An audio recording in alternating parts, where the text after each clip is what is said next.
Hello there, and welcome to this special boring history episode on the rather disturbing lives of the pharaohs in ancient Egypt. If you're looking for a calming and thought-provoking historical story to carry you off to dreamland, you've come to the right place. Before we begin our journey back in time, I'd love to know where in the world you're re-listening from and what time of day it is for you right now. Feel free to leave a comment and say hello.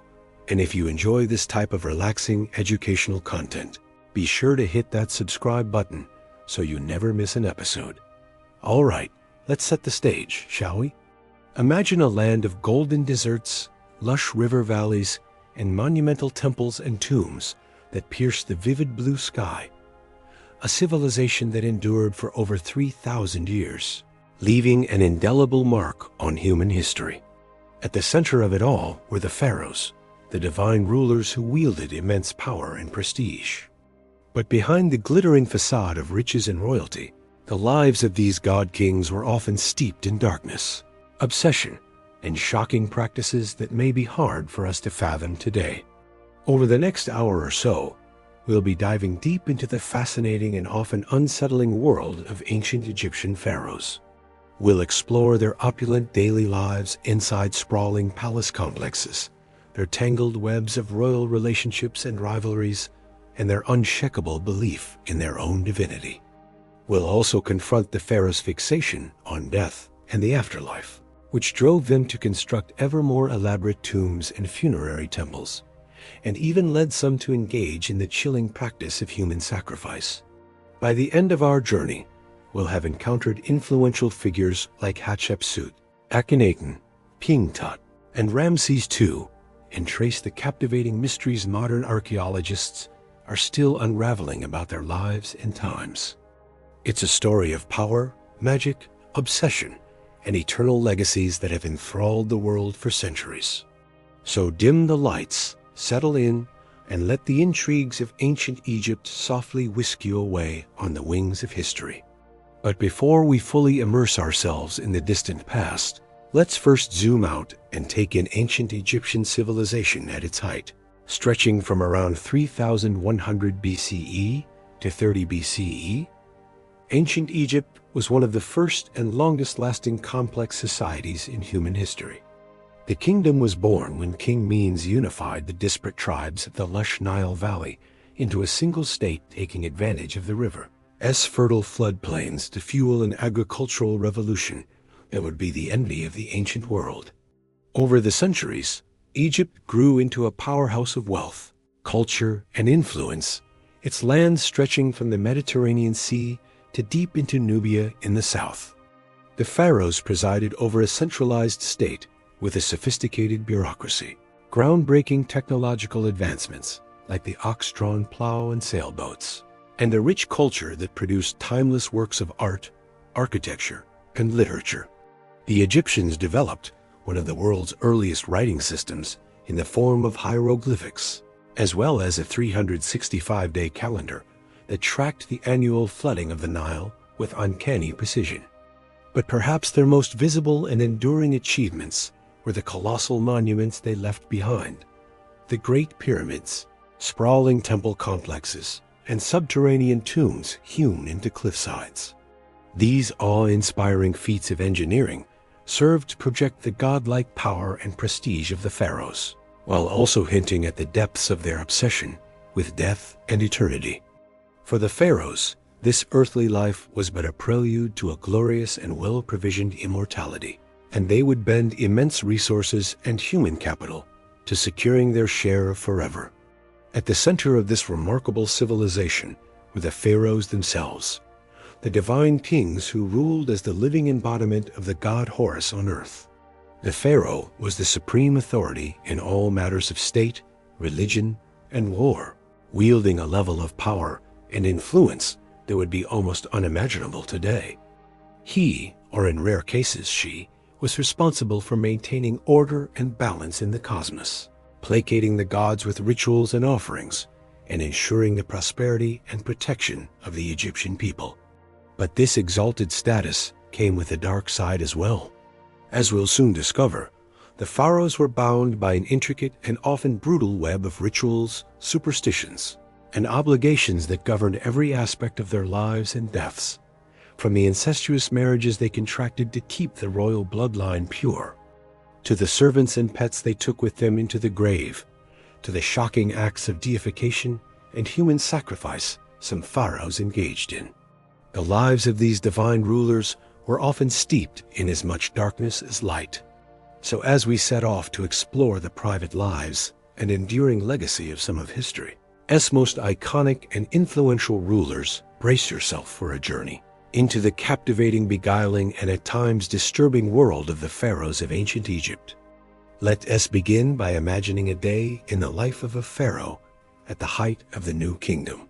Around 1500 BCE, dawn breaks gently over the shining limestone walls of the pharaoh's sprawling palace complex at Thebes. The king and his entourage are roused from their sleep by the soft sound of blind musicians serenading the sunrise. As barefoot servants pad silently through torch-lit halls, bearing trays of delicacies to break the royal fast in the palace's colonnaded courtyards. Songbirds flit among lush gardens and burbling fountains as tamed baboons and lion cubs lounge in the shade. The pharaoh emerges from his bedchamber, accompanied by a coterie of body servants who have spent the last hour attending to his elaborate grooming regimen. They've shaved his head and body silky smooth to stave off lice, lined his eyes with striking kohl and green malachite, and anointed his limbs with fragrant oils and perfumes. Gold and electrum gleam at his throat and wrists, while an exquisite crown in the shape of a falcon encircles his brow, a symbol of his divine kinship with the god Horus. Thus arrayed in all his finery, the living god strides forth to begin his packed schedule of daily duties and devotions. First on the agenda is a visit to the palace shrine to make offerings and libations to the chief gods: Re, the sun god; Osiris, the god of the underworld; and the pharaoh's own deified ancestors. Chanting priests fill the incense-perfumed air with hymns and prayers as the king prostrates himself before the serene, painted gazes of the gods. With his religious obligations discharged, the pharaoh convenes his council to hear petitions, dispense judgments, and consult on affairs of state.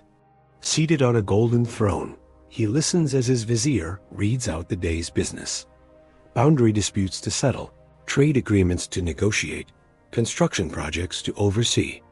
Though he solicits advice from his most trusted courtiers, the final word on all matters ultimately rests with him.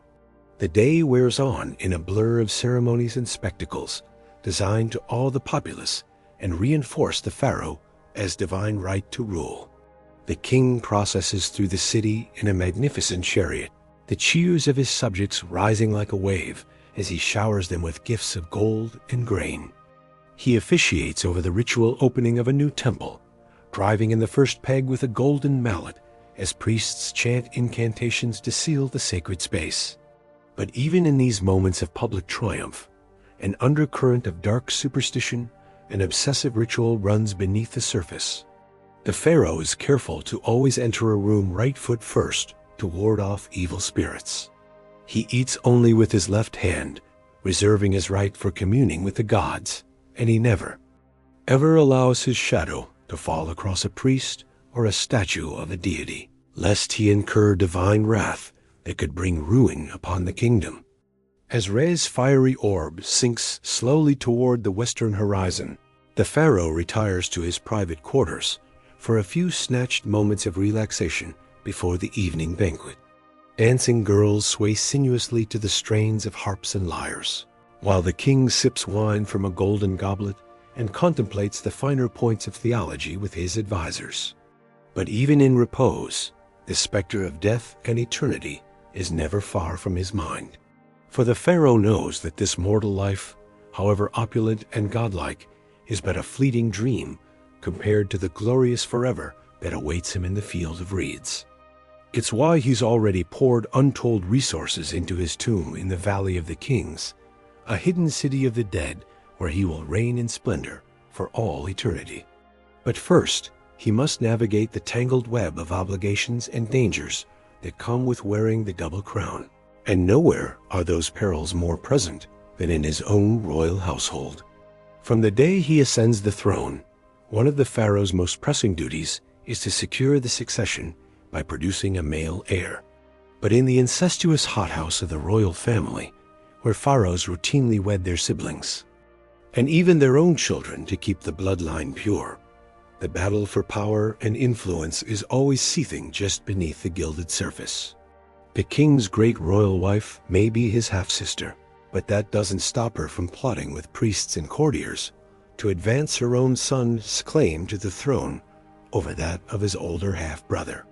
Indeed, the annals of Egyptian history are littered with tales of palace intrigue, rival queens, and ruthless power plays between potential heirs.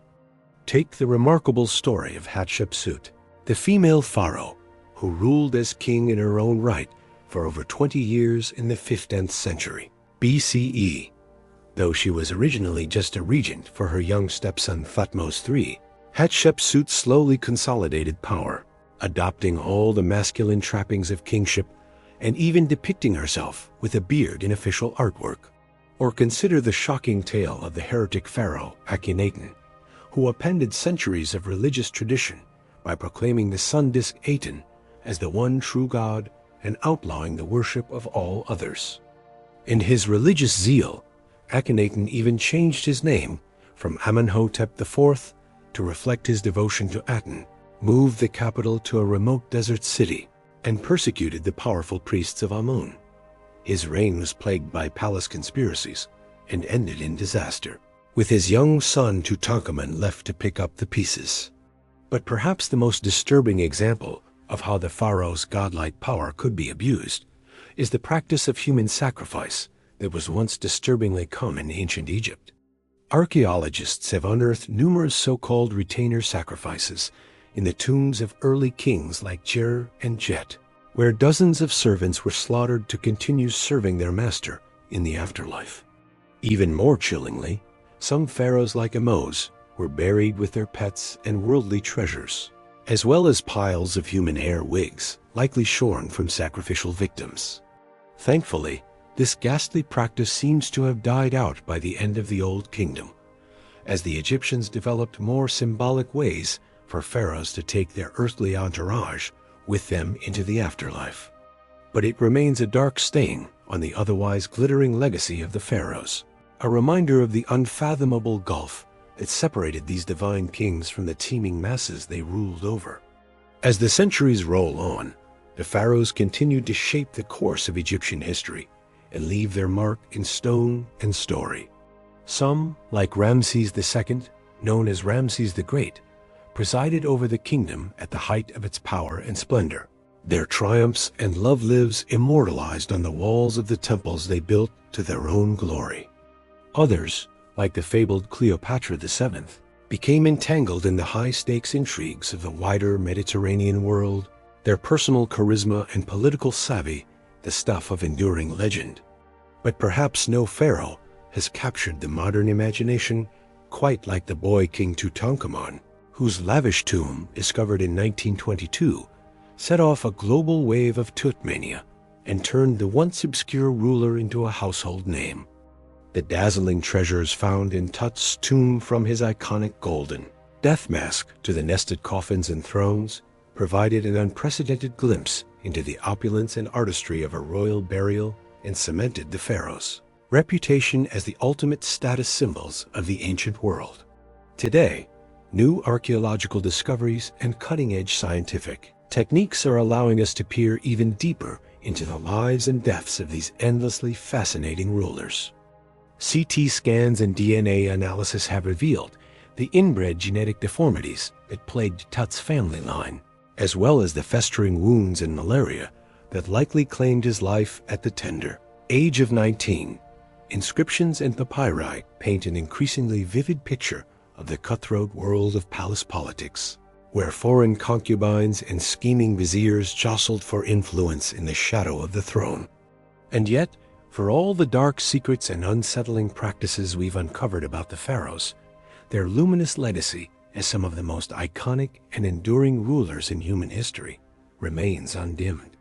For over 3,000 years, they presided over a civilization of remarkable achievements and innovations. From the mathematical precision of the pyramids to the medical know-how of the world's first brain surgery, they inspired some of the most sublime and enduring works of art and architecture ever created. From the serene beauty of Nefertiti's limestone bust to the colossal majesty of the Colossi of Memnon. And they continue to fire our imaginations and tug at our sense of wonder, inviting us to contemplate the mysteries of absolute power and ponder what it means to reach for immortality in the face of the fleeting nature of human life. So the next time you find yourself gazing up at the inscrutable face of the Sphinx, or marveling at the golden splendor of Tutankhamun, as funerary mask, take a moment to reflect on the pharaohs who once wielded godlike power over the lives of millions. Theirs is a story of dazzling triumphs and shocking abuses, soaring monuments and chilling body counts, unimaginable wealth and existential dread in the face of eternity. It is a story that reminds us of the heights of human achievement and the depths of our capacity for cruelty, the unquenchable thirst for immortality, and the inescapable reality of death. And it is a story that will continue to captivate us as long as the timeless stones of ancient Egypt keep their secrets close, inviting each new generation to unravel the endlessly fascinating riddle of the pharaohs. And with that, we may reach the end of our whirlwind tour through the disturbing and dazzling lives of ancient Egyptian pharaohs. I hope you've enjoyed this deep dive into one of history's most iconic and influential civilizations, and that the stories of these larger-than-life rulers have provided some rich food for thought as you drift off to sleep. As always, thanks so much for tuning in to Boring History, and for spending a portion of your day exploring the endlessly fascinating nooks and crannies of our shared human story. If you've enjoyed this immersive journey into the distant past, I'd be thrilled if you could hit that subscribe button and leave a comment sharing your thoughts on the pharaohs and their far-reaching legacy.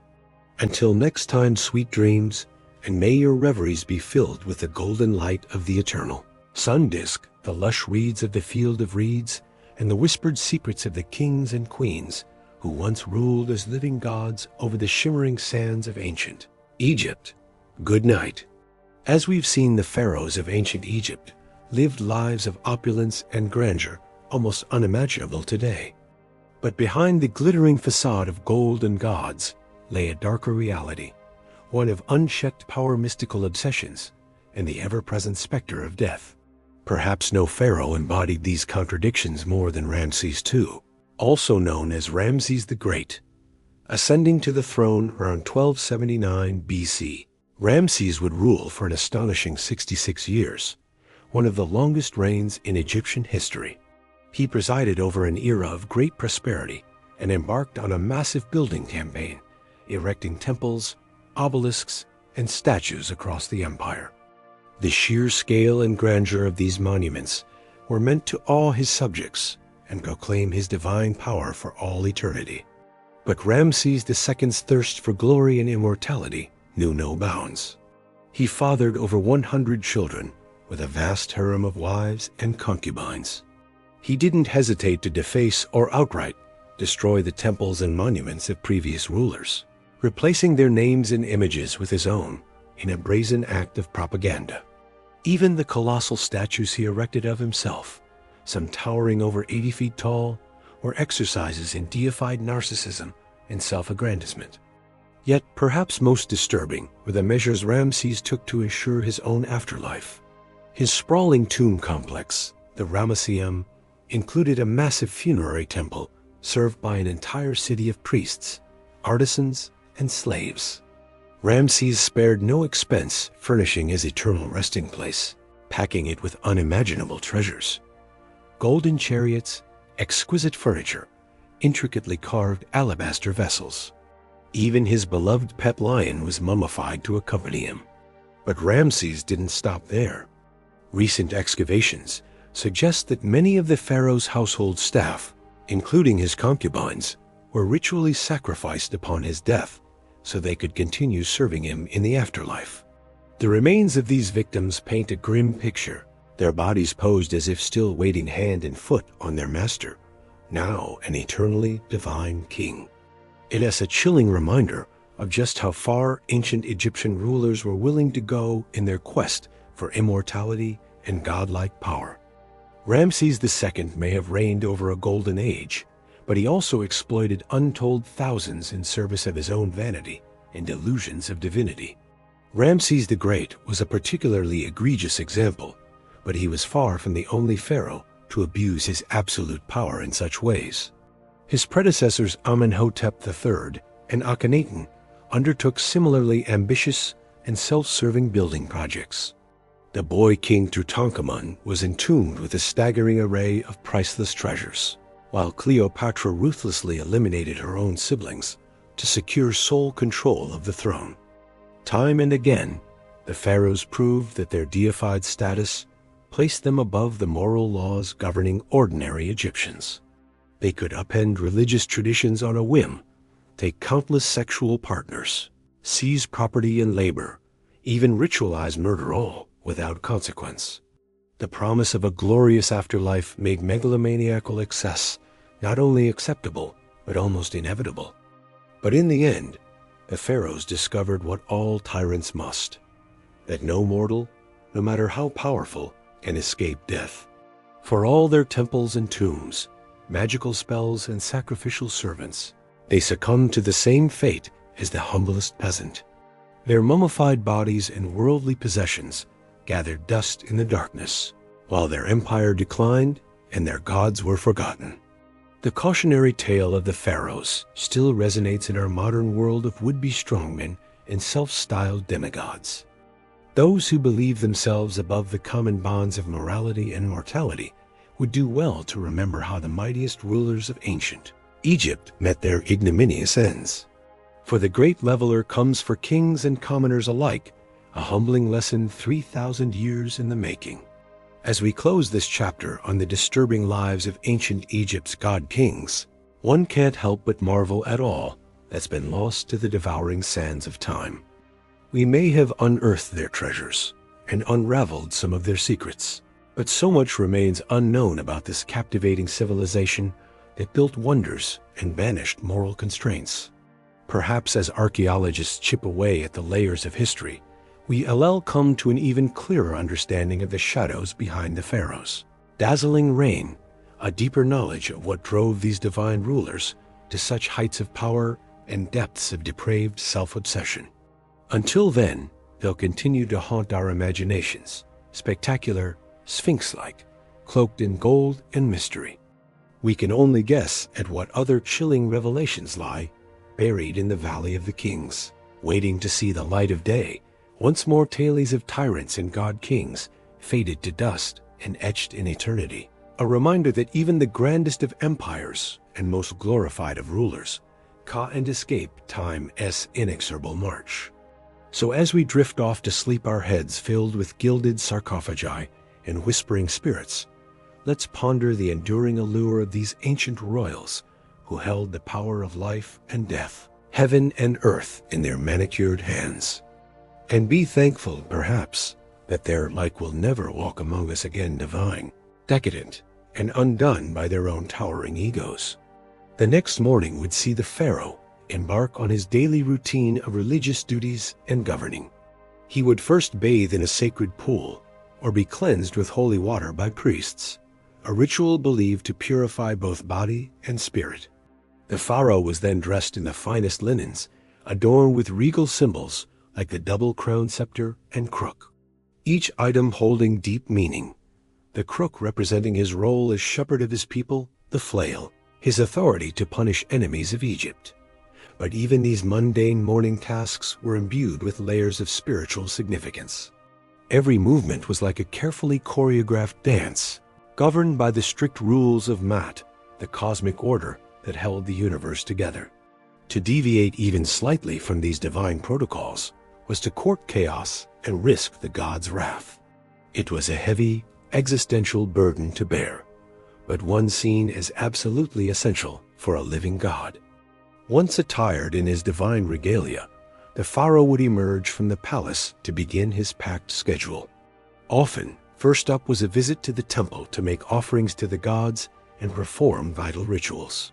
As the high priest of every temple, his role was to gratify the gods and secure their continued blessings for Egypt. He would deliver offerings, recite sacred spells, and burn incense to the cult statues in the temple sanctuary. No matter how tedious, each rite had to be performed with perfect precision, like maintaining a cosmic engine. Even the subtlest mistake could have catastrophic consequences. The famous pyramid texts, carved on the walls of royal tombs, were essentially a script for the pharaoh to follow in the afterlife, guiding him through the trials to reach the blessed field of reeds. One can only imagine the intense pressure and anxiety of having to execute the rituals flawlessly, with the highest stakes imaginable riding on them. With his religious duties complete, the pharaoh would turn to the business of governing Egypt. He would meet with his most trusted advisors, viziers who acted as his eyes and ears throughout the land. They delivered reports on the political situation in Egypt and its diplomatic ties with rivals like the Nubians, Hittites, and Mesopotamians. The pharaoh would hear petitions from his people and pronounce his judgments according to Mat. Although the viziers oversaw the vast state bureaucracy on a day-to-day basis, the pharaoh had the final say on all matters and was expected to uphold justice. Governing a massive state was challenging enough, but the pharaoh's absolute power created its own disturbing incentives. With no real check on his whims, a pharaoh could easily succumb to corruption or tyranny if he wished. Some pharaohs imposed brutal taxes and forced labor on their subjects to build their own lavish monuments.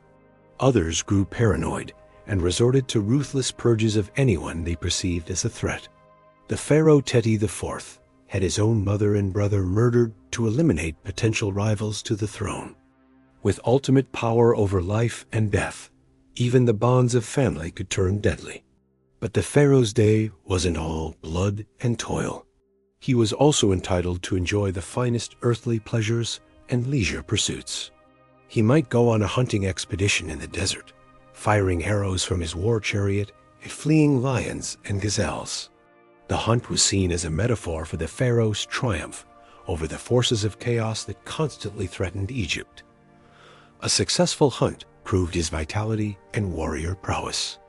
The pharaoh might also indulge in a board game of Senet with one of his trusted courtiers.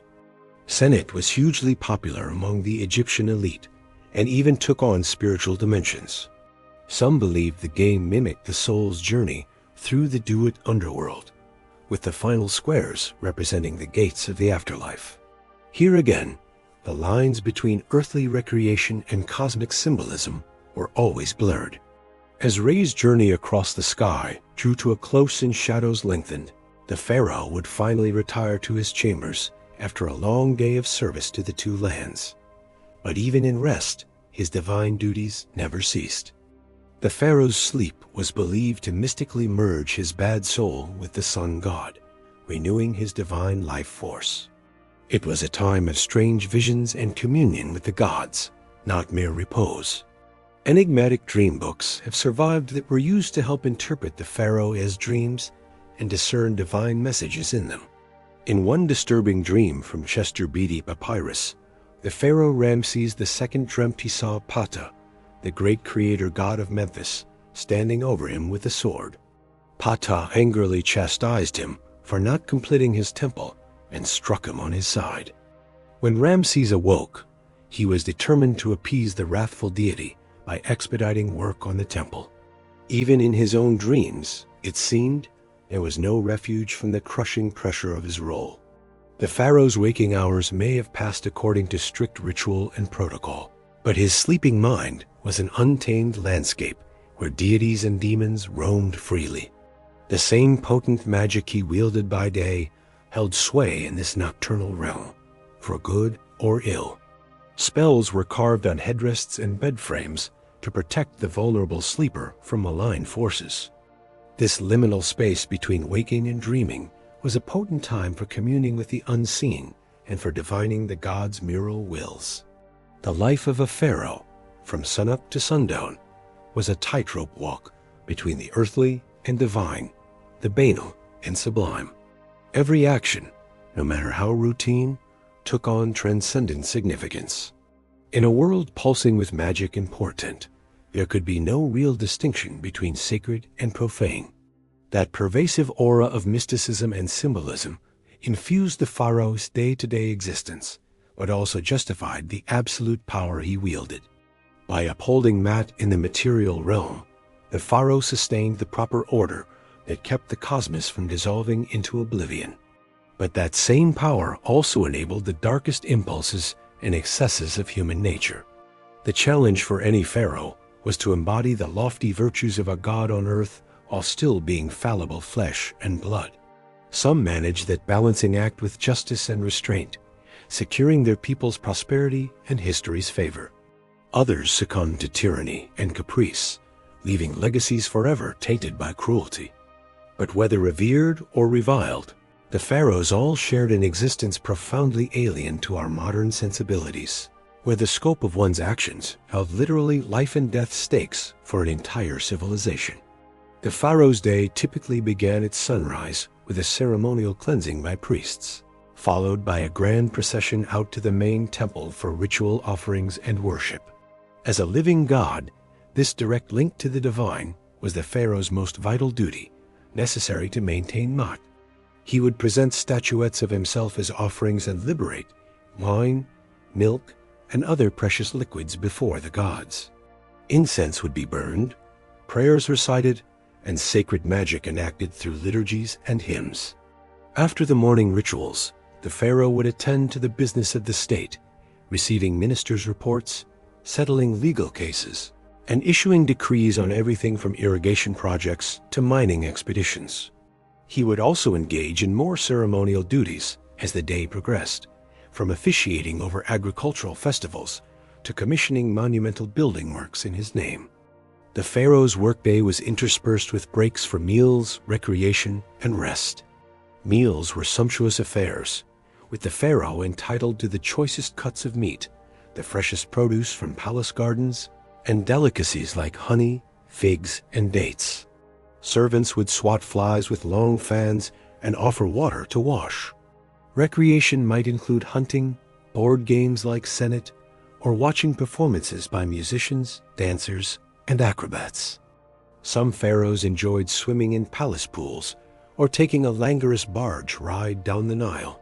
But even in leisure, there was little respite from ritual and responsibility. If the pharaoh opted for a pleasure cruise, it would be aboard a gilded barge hung with fluttering pennants, rowed by crews of servants as he relaxed under a canopy with his family and courtiers. If he retired to his harem for the evening, he was still expected to spend time with his great royal wife and produce heirs to secure the dynasty. The god-king's life was a goldfish bowl of relentless public scrutiny and expectation. While the pharaoh's magnificent surroundings and godlike status may seem enviable, it was, in truth, an intensely demanding and precarious existence. The smallest lapse in upholding Maat, whether ritual or moral, could unleash the furies of fate upon the entire land. He was like an acrobat crossing the Nile on a gossamer thread, poised between the earthly and the eternal. The burden of his office was an exhausting marathon of pageantry and weighty decisions, with the highest possible stakes in play. As the pharaoh finally retired for the evening, borne aloft on a gilded palanquin to his royal bedchamber, the day's exertions would take their toll.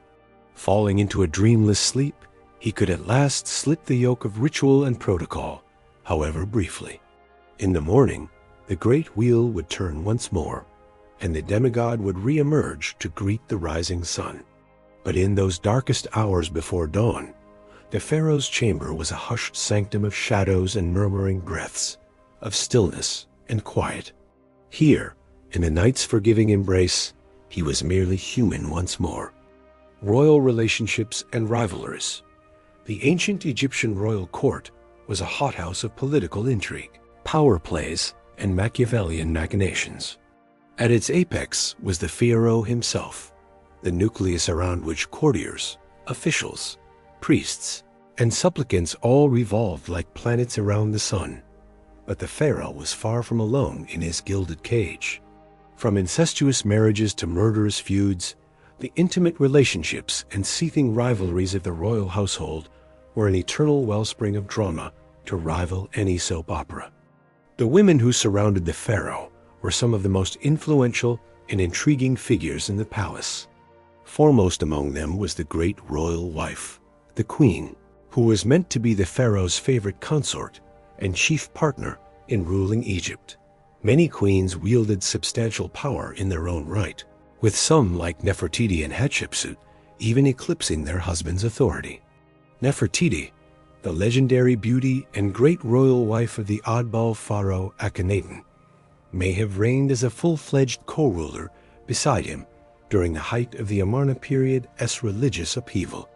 She vanished mysteriously from the record in Akhenaten's final years, but some tantalizing clues hint that she may have even succeeded him as the shrouded pharaoh Smenkhkare. The jury's still out on that enigma. Hatshepsut's unprecedented power play was even more dramatic. As the royal daughter, wife, and mother of kings, Hatshepsut was uniquely poised to make her move when her young stepson Thutmose III inherited the throne. First serving as his regent, Hatshepsut soon assumed the full titles and regalia of a king in her own right, dropping the feminine endings from her royal name. For over 2 decades, Egypt had a female pharaoh in all but anatomy, dominating a time of immense prosperity and monumental building. Only after her death did Thutmose III emerge from the shadow of his formidable stepmother. But being the pharaoh's chief wife and queen was no guarantee of an easy life in a polygamous palace. The queen always had to stay on her toes to maintain her influence and guard against rivals. One of the most infamous examples was the bitter war between Rameses II's chief queen Nefertari and the secondary wife Iset Nofret, mother of the heir apparent. Court gossip gleefully chronicled how the two powerful women schemed ceaselessly against each other, using everything from lavish banquets to slanderous graffiti to sway the pharaoh's favor. The stakes in this game of thrones were immensely high, as queens vied to secure the succession for their own sons. Iset Nofret ultimately triumphed, living to see her son Merneptah take the throne, but only after decades of cutthroat intrigue. Such vicious rivalries between a pharaoh's wives were par for the palace course. Incest was another queasy quirk of royal marriages, seen as essential to safeguarding the sacred bloodline. Pharaohs often married their sisters, daughters, and even mothers in an attempt to keep the royal lineage as pure as possible. The Ptolemaic dynasty took this to extremes, with the family tree nodding back on itself in a snarled tangle of repeated incestuous unions. Cleopatra VII, the most famous Ptolemy of all, was actually the product of at least 3 generations of uninterrupted brother-sister marriages. Her family seemed to be competing to rack up the most convoluted incestuous relationships, with uncle-niece and even double-sibling matches thrown in for good measure. Ironically, all this incestuous inbreeding may have produced the genetic quirks and mental instability that ultimately doomed the dynasty. But incest in the royal family wasn't just a Ptolemaic phenomenon. It was an age-old custom dating back to the mythical origins of Egyptian kingship itself. The pharaoh was seen as the earthly embodiment of Horus, the divine son of Osiris and Isis, a brother-sister pair who also happened to be husband and wife. By emulating the gods' incestuous marriage, the pharaoh was upholding the cosmic order and literally following in the footsteps of the gods. Of course, such sibling marriages must have taken a heavy toll, both psychologically and genetically. The famous Tutankhamun was the sickly, short-lived product of an incestuous match between Akhenaten and his sister. His congenitally deformed foot and cleft palate point to the deleterious effects of inbreeding. But to the ancient Egyptians, purity of blood was far more important than genetic diversity. Incest was therefore not a taboo, but a sacred tradition. If rivalries between wives were vicious, those between potential heirs could be downright murderous. Primogeniture was not a hard and fast rule in ancient Egypt, meaning that any son, or even daughter, of the pharaoh could potentially make a play for the throne. This often led to cutthroat power struggles and grim succession crises as rival princes schemed to eliminate their competitors. One notorious example was Amenhotep I, the founder of the powerful 12th dynasty. An advisor to the previous king, Amenhotep launched a successful coup and had himself crowned as the new pharaoh. But his reign was plagued by constant conspiracies and assassination attempts as rival factions jockeyed for power. His own harem even launched a shadowy plot against his life, creeping into the royal bedchamber with daggers drawn. Amenhotep only survived by the intervention of his loyal guards, fighting them off nearly naked. So shaken was Amenhotep by his brush with death that he took the unprecedented step of crowning his son, Senusret as co-pharaoh during his own lifetime. By securing the succession early, Amenhotep aimed to stave off further intrigues and smooth the transfer of power. Realpolitik trumped tradition. Amenemhat's instructions to his son, a treatise on effective kingship, reflect his embattled cynicism. Be on your guard against all subordinates, because you cannot be sure who is plotting against you. Perhaps the ultimate example of a royal rivalry turned deadly was the grim fate of Ramesses III, the last great pharaoh of the new kingdom. Court records paint a sordid picture of a geriatric pharaoh with a harem of hundreds, riven by factionalism, as rival wives schemed to put their sons on the throne. One wife, Tai, hatched an audacious plot to assassinate Ramesses and crowned her son Pentuer in a coup. The conspiracy was uncovered at the 11th hour, but not before a bloody skirmish between guards loyal to Tai and those protecting the pharaoh. In the end, Ramesses' own throat was slit, likely by an assassin who wormed his way into the royal harem. The king lingered just long enough to appoint his designated heir and round up the ringleaders of the failed coup. In a grisly epilogue, the chief conspirators were forced to commit suicide, while the hapless Pentuer was brutally executed and denied proper burial. Even in death, royal rivalries refused to rest. Such ruthless intrigues and lethal power plays were all too common in the pharaoh's court, where the knives were perpetually out. Trust and loyalty were luxuries few could afford, with even family members potential enemies vying for position. Caught in this tangled web of shaky alliances and seething resentments, the pharaoh had to walk a razor's edge, vigilantly balancing factions while watching his own back. Heavy was the head that wore the double crown, gods on earth, the pharaoh as divine ruler. More than mere monarchs, the pharaohs of ancient Egypt were living deities, straddling the boundary between the earthly and divine.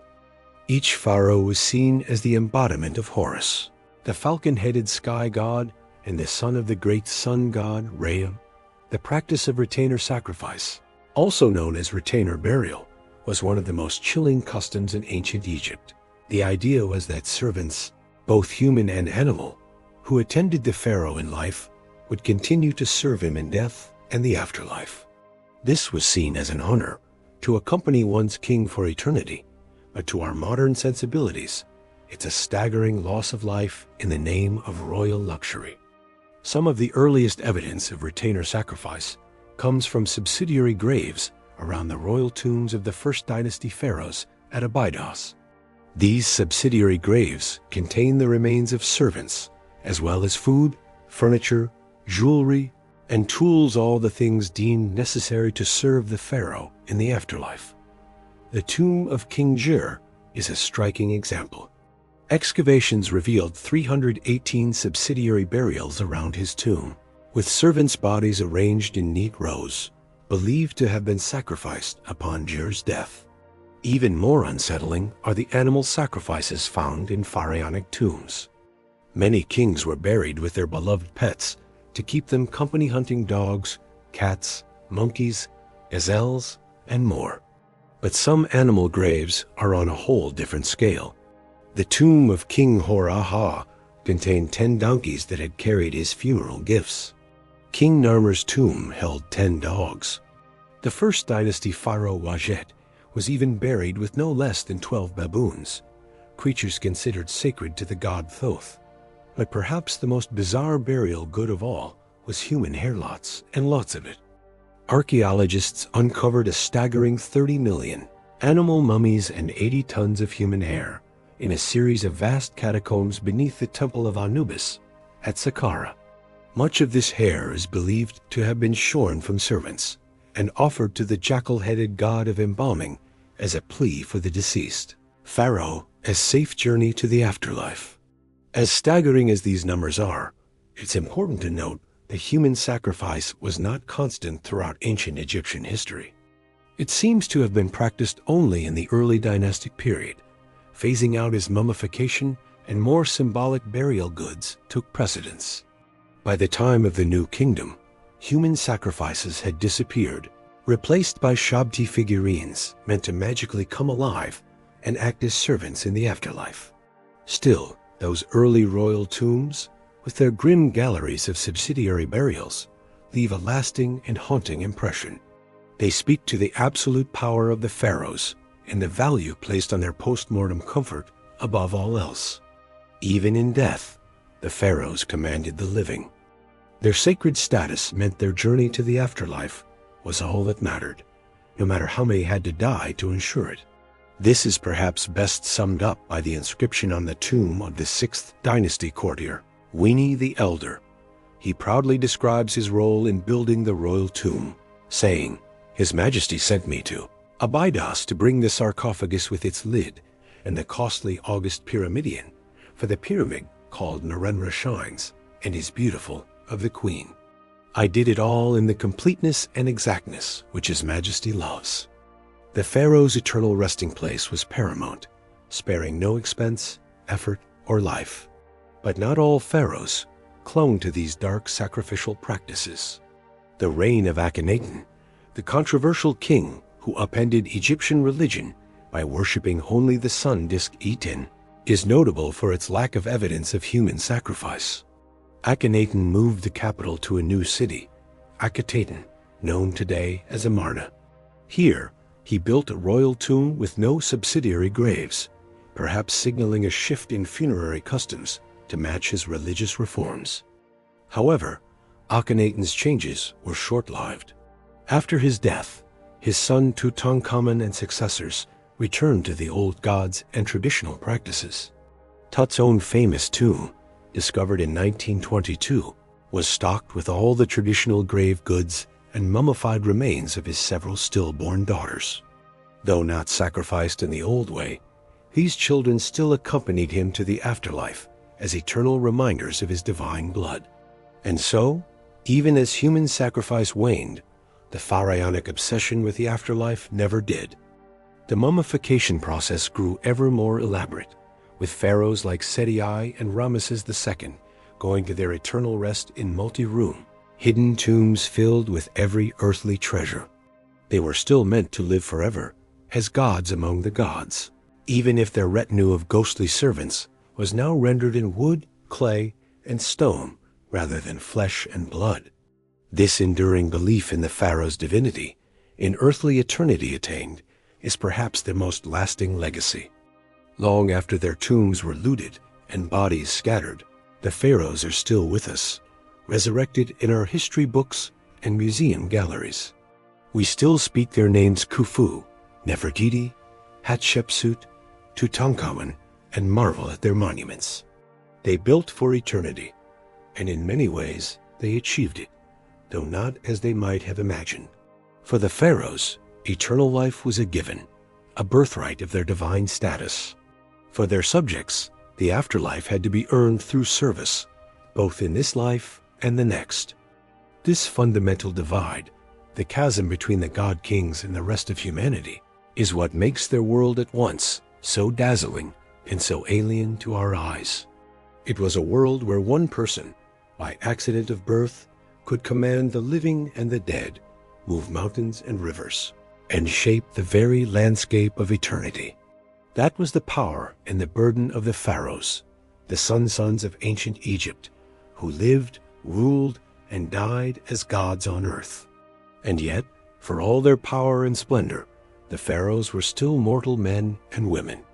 They suffered from the same human frailties: disease, injury, family drama, political intrigue. They just did so on a much grander scale, befitting their exalted status. This is perhaps what makes them so endlessly fascinating, so ripe for continual study and speculation.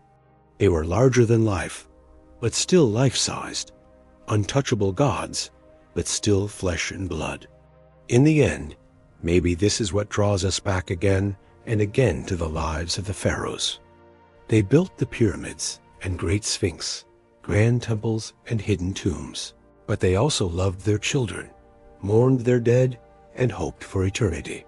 They were both extraordinarily powerful and extraordinarily human. And that, more than any monument or mummy, is their most enduring legacy, the reminder that even the most exalted among us are still one of us. Even a pharaoh, beneath the crowns and finery, the incense smoke and chanting priests, was still a person making their way in the world, looking ahead to the next. The ancient Egyptians believed that to speak the name of the dead was to make them live again. Perhaps then we are all part of the pharaoh's afterlife.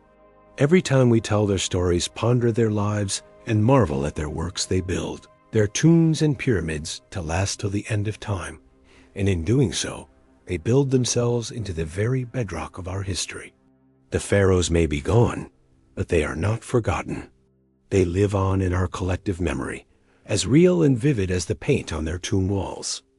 And so, we keep them in their extraordinary, disturbing, dazzling world now and for all eternity. And so, we lay the pharaohs to rest, as they were laid to rest so long ago, with reverence, with wonder, and with the whisper of their names echoing down through the ages. Sleep well, god kings and queens of the Nile. May your Ka endure, your Ba take flight, and your stories be told for all time. And thank you, dear listener, for accompanying us on this journey into the distant past.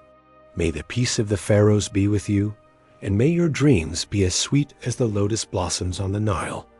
Good night.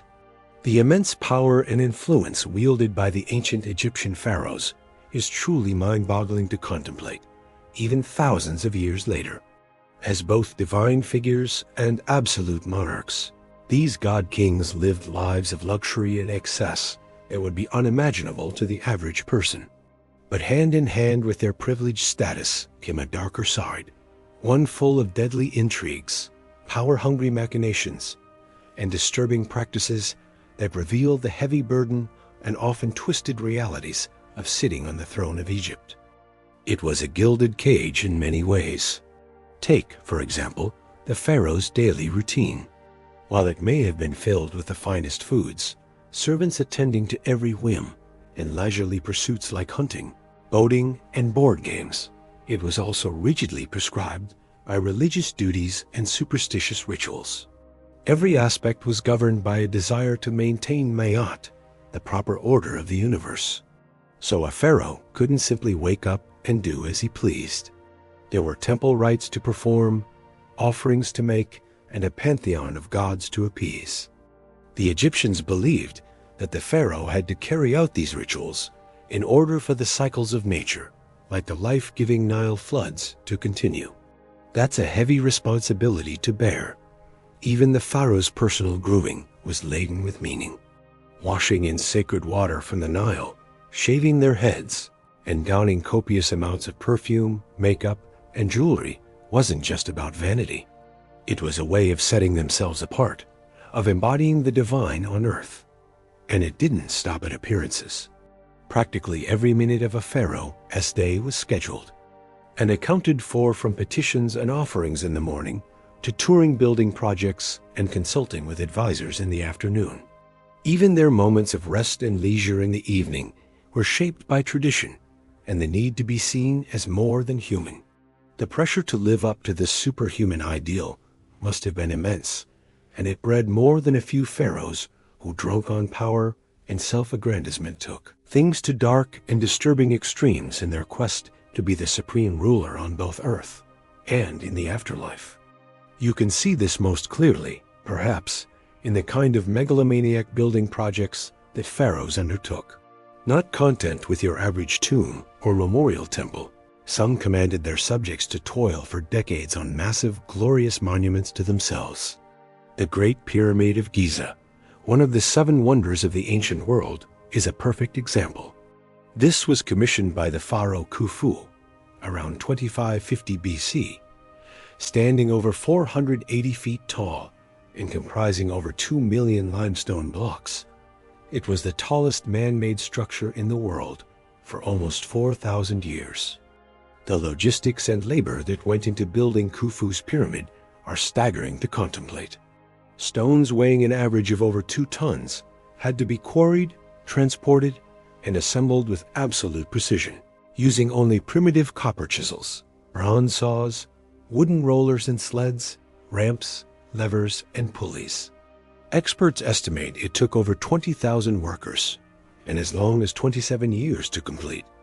And for what? All to house the corpse of one man and ensure his safe passage to the afterlife.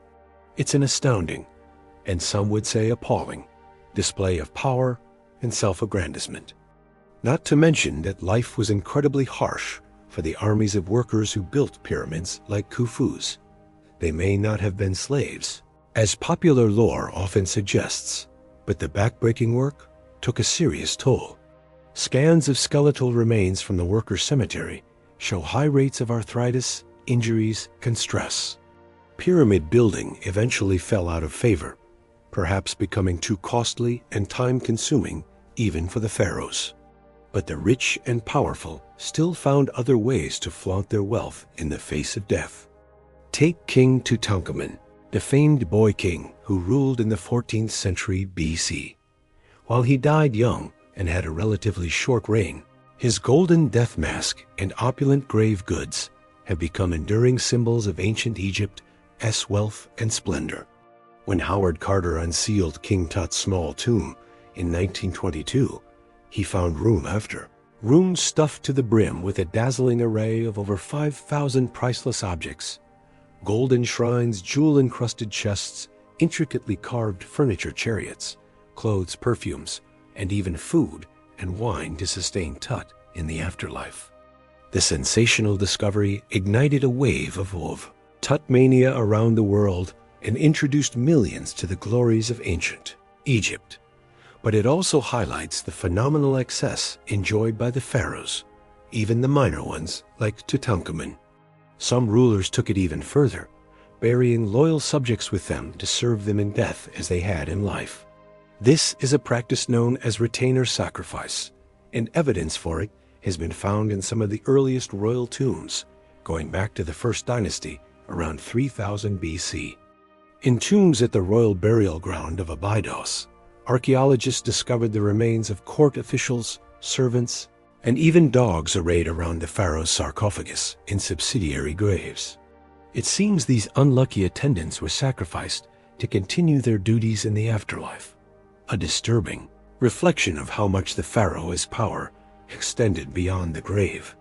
Thankfully, this practice seems to have largely died out by the Old Kingdom period.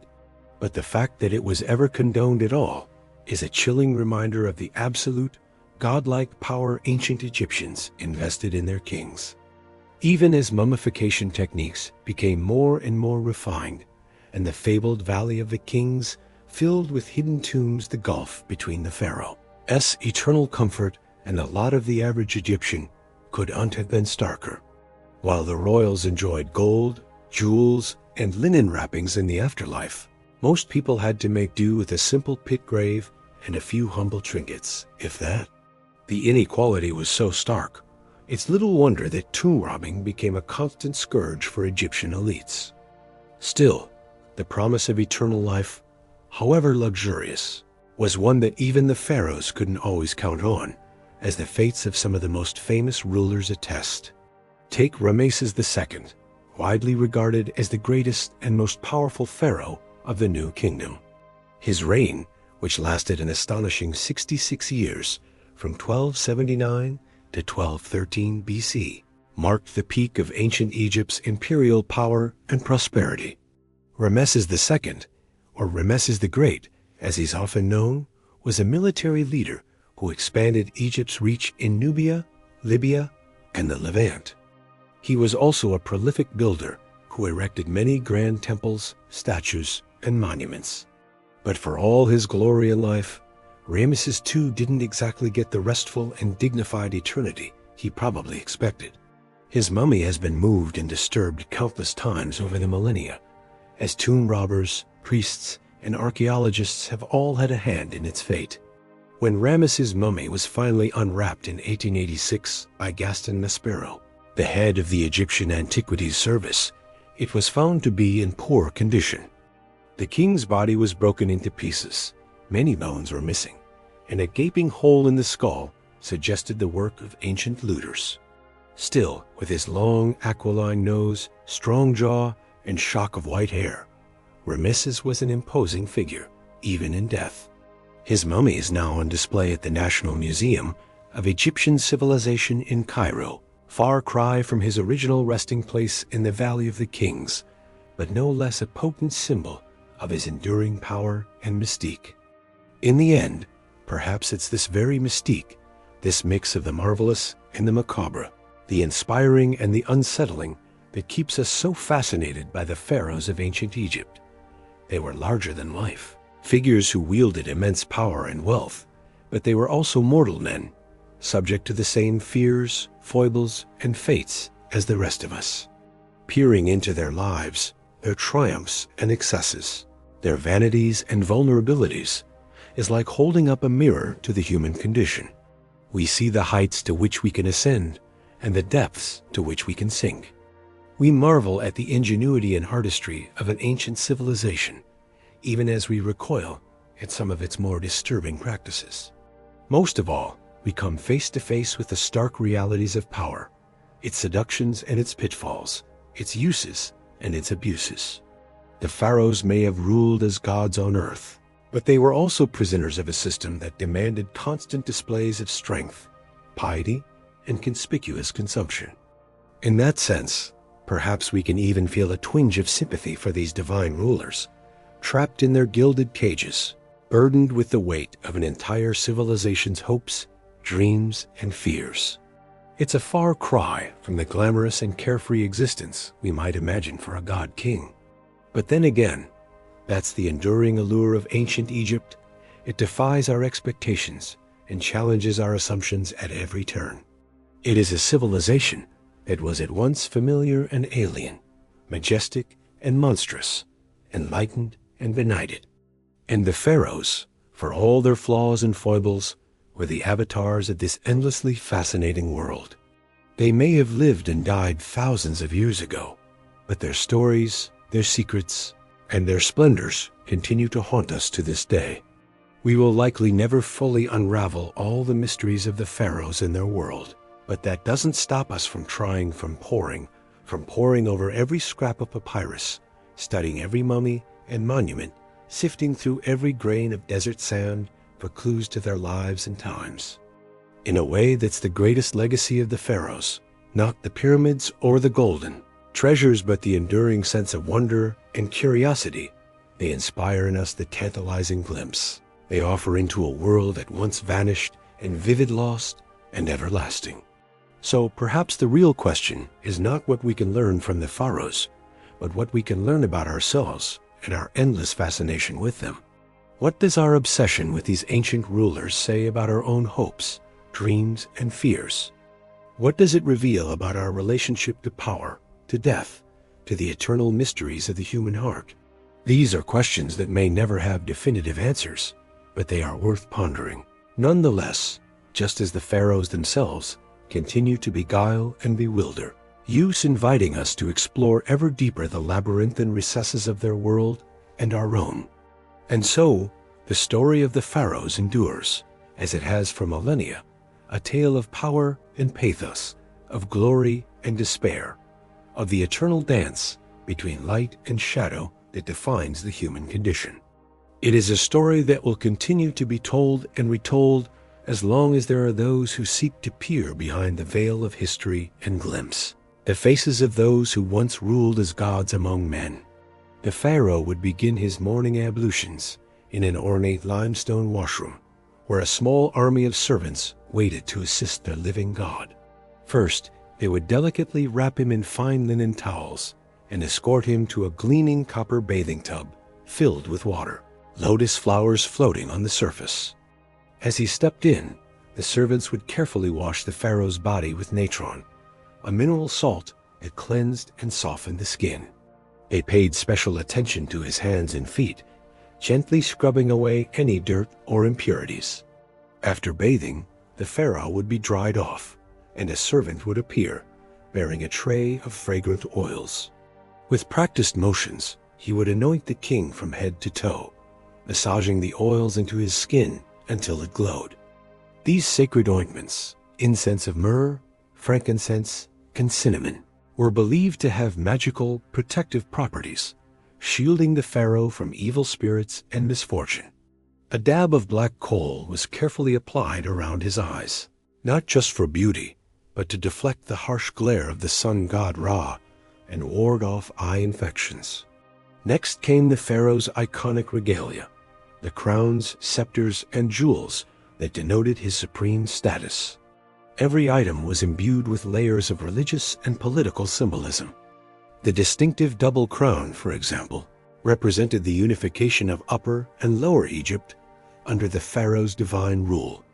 A designated servant would reverentially lift the lapis lazuli and gold headdress and place it atop the king's head, taking great care to arrange it just so.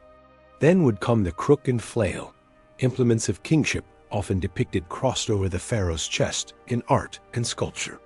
The crook symbolized his role as shepherd of his people, while the flail represented his ability to mete out punishment to enemies of the state. Once adorned, the pharaoh would emerge from his chambers to greet the day, a glittering vision inspiring both reverence and terror. But this was only the beginning of a grueling daily routine that left little room for rest. First on the agenda was worship and offering rituals at the temple, where the pharaoh would honor the gods and elevate his own divine status. At the heart of every Egyptian temple was the inner sanctum, where a statue of the chief god resided. Only the pharaoh and the high priests were allowed to enter this sacred space and perform the daily rites. The king would prostrate himself before the god's image, reciting prayers and burning incense. He would present lavish offerings of food, drink, clothing, and jewelry, symbolically giving the god all the best produce of the land. In return, the deity would bestow divine favor and protection on Egypt and empower the pharaoh to rule wisely and defeat his enemies.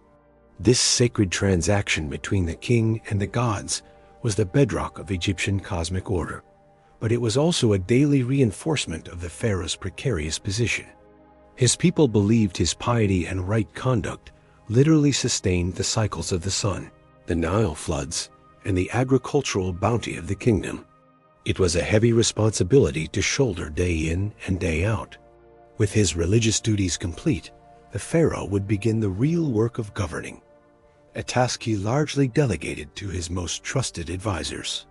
The pharaoh's prime minister, known as the vizier, oversaw the sprawling administrative apparatus that kept the kingdom running smoothly. A huge bureaucracy of scribes, tax collectors, and local officials managed everything from recording the Nile flood levels and grain harvests to dispensing justice in the courts.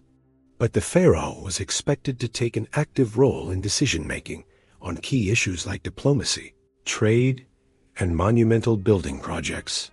He would consult with his advisors in an audience chamber, seated on a golden throne flanked by statues of the falcon god Horus and the cobra goddess Wajet. Painted on the walls around him were scenes of the pharaoh smiting foreign enemies and offering to the gods, potent reminders of his larger-than-life duties. Seated at his feet on a dais would be his great royal wife, the queen who bore the next heir to the throne. The vizier and other courtiers would bow low before the royal couple, hands raised in supplication, awaiting their orders. Messengers and petitioners would be ushered in to deliver reports on the state of the kingdom or beg boons from the pharaoh. There might be disturbing news of a military skirmish at the border, requiring the king to marshal his armies, or a request to send aid to a region facing drought and famine. Diplomats from foreign lands would present tribute and tokens of respect in exchange for trade concessions and treaties. The pharaoh would hear each matter in turn, consulting with his advisors and rendering judgments with an authority that could not be questioned. Even in his leisure time, the king was performing his royal role. He would go on ceremonial hunting expeditions in the desert, firing arrows at lions and other big game from a speeding chariot. This was a demonstration of his physical prowess and mastery over the wild forces of nature. Important propaganda in a world where might be made right. He would also preside over jubilant religious festivals, like the Opet Festival, celebrating the link between the pharaoh and the great god Amun-Ra.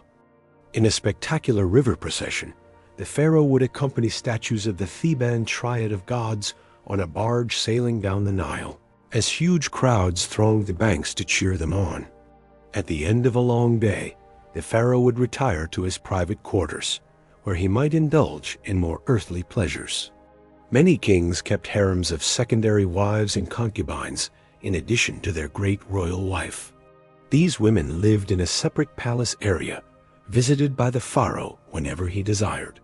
Some pharaohs, like Amenhotep III and Ramses II, had over 100 children from multiple wives, an extensive royal brood seen as a sign of the king's virility and divine favor. But even in these intimate moments, there was no escaping the religious and ritual significance woven through every aspect of the pharaoh's life. Having intercourse with his wives wasn't just a sexual act. It was a sacred rite, reenacting the creation of the cosmos by the gods. The pharaoh was expected to perform in the bedroom just as he did on the throne and the battlefield. And the women who shared his bed while pampered and privileged also faced intense pressure to produce royal heirs, preferably sons.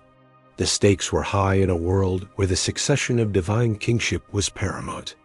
As the pharaoh drifted off to sleep, no doubt exhausted by the burdens of his exalted station, he could only hope that his efforts had pleased the gods and kept the forces of chaos at bay for another day. Tomorrow would bring new challenges, new opportunities to prove his worth as the living embodiment of divine order on earth. It was a relentless cycle, but one that each pharaoh was born and raised to fulfill, no matter the cost. Such was the disturbing life of these god-kings, who ruled over ancient Egypt for 3,000 years. Of course, even the most revered pharaohs were only human under all the divine trappings, and behind the palace walls, royal family drama seethed, often with devastating consequences. Rivalries between a pharaoh's wives were common, as each competed to have her son named heir to the throne. These feuds took on legendary proportions, in some cases like the rivalry between Ramses II's wife Nefertari and his secondary consort, Isetnofret, whose beauty and influence were so great, she was known as the one for whom the sun shines. Isetnofret had borne Ramses several sons, but none had survived to succeed him. Isetnofret saw her chance to install her own son, Merneptah, as crown prince, and worked to undermine Nefertari at every turn. The struggle came to a head when Nefertari's tomb was vandalized, her image hacked out of the wall reliefs in a blatant attempt to erase her from history and memory. Many suspected Isetnofret was behind the desecration, though nothing could be proven. In the end, despite Nefertari's unrivaled status, it was Isetnofret's son Merneptah who took the throne after Ramses' death. Such was the Game of Thrones played out in the pharaoh's court, where even the most beloved consort could fall victim to the ruthless machinations of her rivals. Even more scandalous were the rare but documented cases of incest within the royal family. The pharaohs believed their divine blood had to be kept pure at all costs, even if that meant marrying their siblings or even their own children. This practice may have reached its disturbing apex with the curious case of Akhenaten, the rebel pharaoh who upended centuries of religious tradition by proclaiming the sun disk Aten as the one true god. Akhenaten was already a strange and enigmatic figure, depicted in art with an elongated skull, spindly limbs, and feminine hips that have long puzzled scholars. But even more shocking was his unconventional choice of chief wife and queen, his own daughter Ankhesenamun.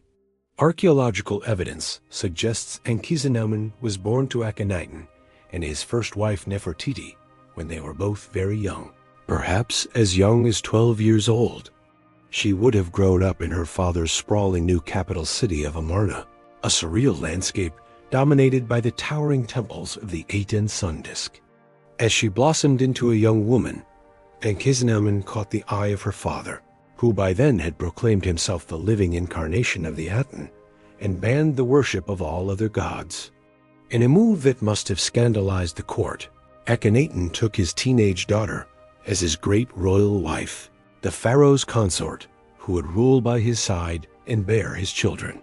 The union was immortalized in a series of intimate portraits carved into Amarna's limestone cliffs, showing the couple locked in romantic embraces, their bodies intertwined. These scenes, almost pornographic by ancient Egyptian standards, suggest an erotic charge to the relationship that went beyond mere dynastic calculation. What Ankhesenamun herself thought of her fate, we can only imagine. As a royal princess, she would have had little say in the matter. The marriage produced at least 2 daughters, but no surviving sons to inherit Akhenaten's throne. When the heretic pharaoh died after a 17-year reign, the Amarna experiment died with him. The old gods were restored, his capital abandoned, and his name erased from the king lists. The young widow Ankhesenamun vanished from the record. Her astonishing story, buried until Amarna's ruins were rediscovered in the early 20th century. She has since become an object of fascination and speculation for historians, a symbol of the disturbing lengths to which some pharaohs would go to protect their godly bloodlines. Such was the strange and secretive world of the pharaoh's royal family, a hothouse of intrigue and power struggles played out against the backdrop of divine kingship.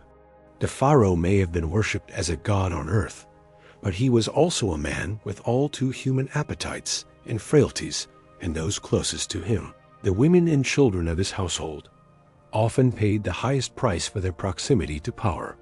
From incestuous marriages to murderous rivalries, the private lives of the pharaohs were every bit as dramatic and disturbing as their public reigns. But for all the darkness and dysfunction lurking behind palace walls, the pharaohs never lost sight of their ultimate obsession, their own divinity and immortality. From the moment they took the throne, every pharaoh was already planning for the moment they would leave it and ascend to join the gods in the eternal afterlife. And no pharaoh undertook this quest for immortality more assiduously or on a grander scale than the builder of the Great Pyramid of Giza, the legendary Khufu, ruling in the 4th dynasty of the Old Kingdom around 2550 BCE. Khufu was the son of the pharaoh Sneferu, who had pioneered pyramid building with his innovative bent and red pyramids. But Khufu was determined to outdo his father and erect a monument that would stand the test of eternity. The result was the Great Pyramid, a towering edifice of 2.3 million limestone blocks, rising 481 feet into the desert sky. Even today, it remains the largest single building ever constructed by human hands, a testament to one man's monumental ego and the extraordinary lengths he would go to achieve immortality. The Great Pyramid was more than just a tomb. It was a resurrection machine designed to harness the power of the sun god, Ra, and the magic of Egyptian engineering to launch Khufu's spirit into the cosmic realms of the gods. Every aspect of its design was suffused with religious symbolism and funerary spells from the pyramid texts, the oldest sacred writings in Egypt. The pyramid's smooth, angled sides were clad in polished white limestone that would have made it shine like a giant prism in the desert sun, a radiant beacon guiding Khufu's soul to the heavens. Inside, a series of narrow ascending and descending passages led to the king's burial chamber deep in the heart of the pyramid. This was the most sacred space of all, where Khufu's mummified body would rest in a granite sarcophagus, surrounded by all the treasures and supplies he would need for the afterlife. The chamber was a marvel of precision engineering, its walls lined with massive granite blocks fitted so tightly you couldn't slip a piece of paper between them.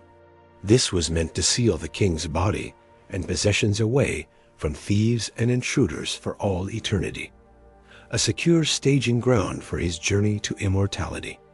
But building such a monumental tomb came at a staggering cost, both in resources and human lives. The Great Pyramid required a workforce of skilled masons, engineers, and laborers on a scale never before seen in Egypt. Contrary to popular belief, these were not slaves, but paid workers, many of them peasant farmers recruited during the annual Nile flood when their fields were underwater. They labored in grueling conditions under the desert sun, hauling massive blocks of limestone up ramps and lever systems to construct the pyramid layer by meticulous layer.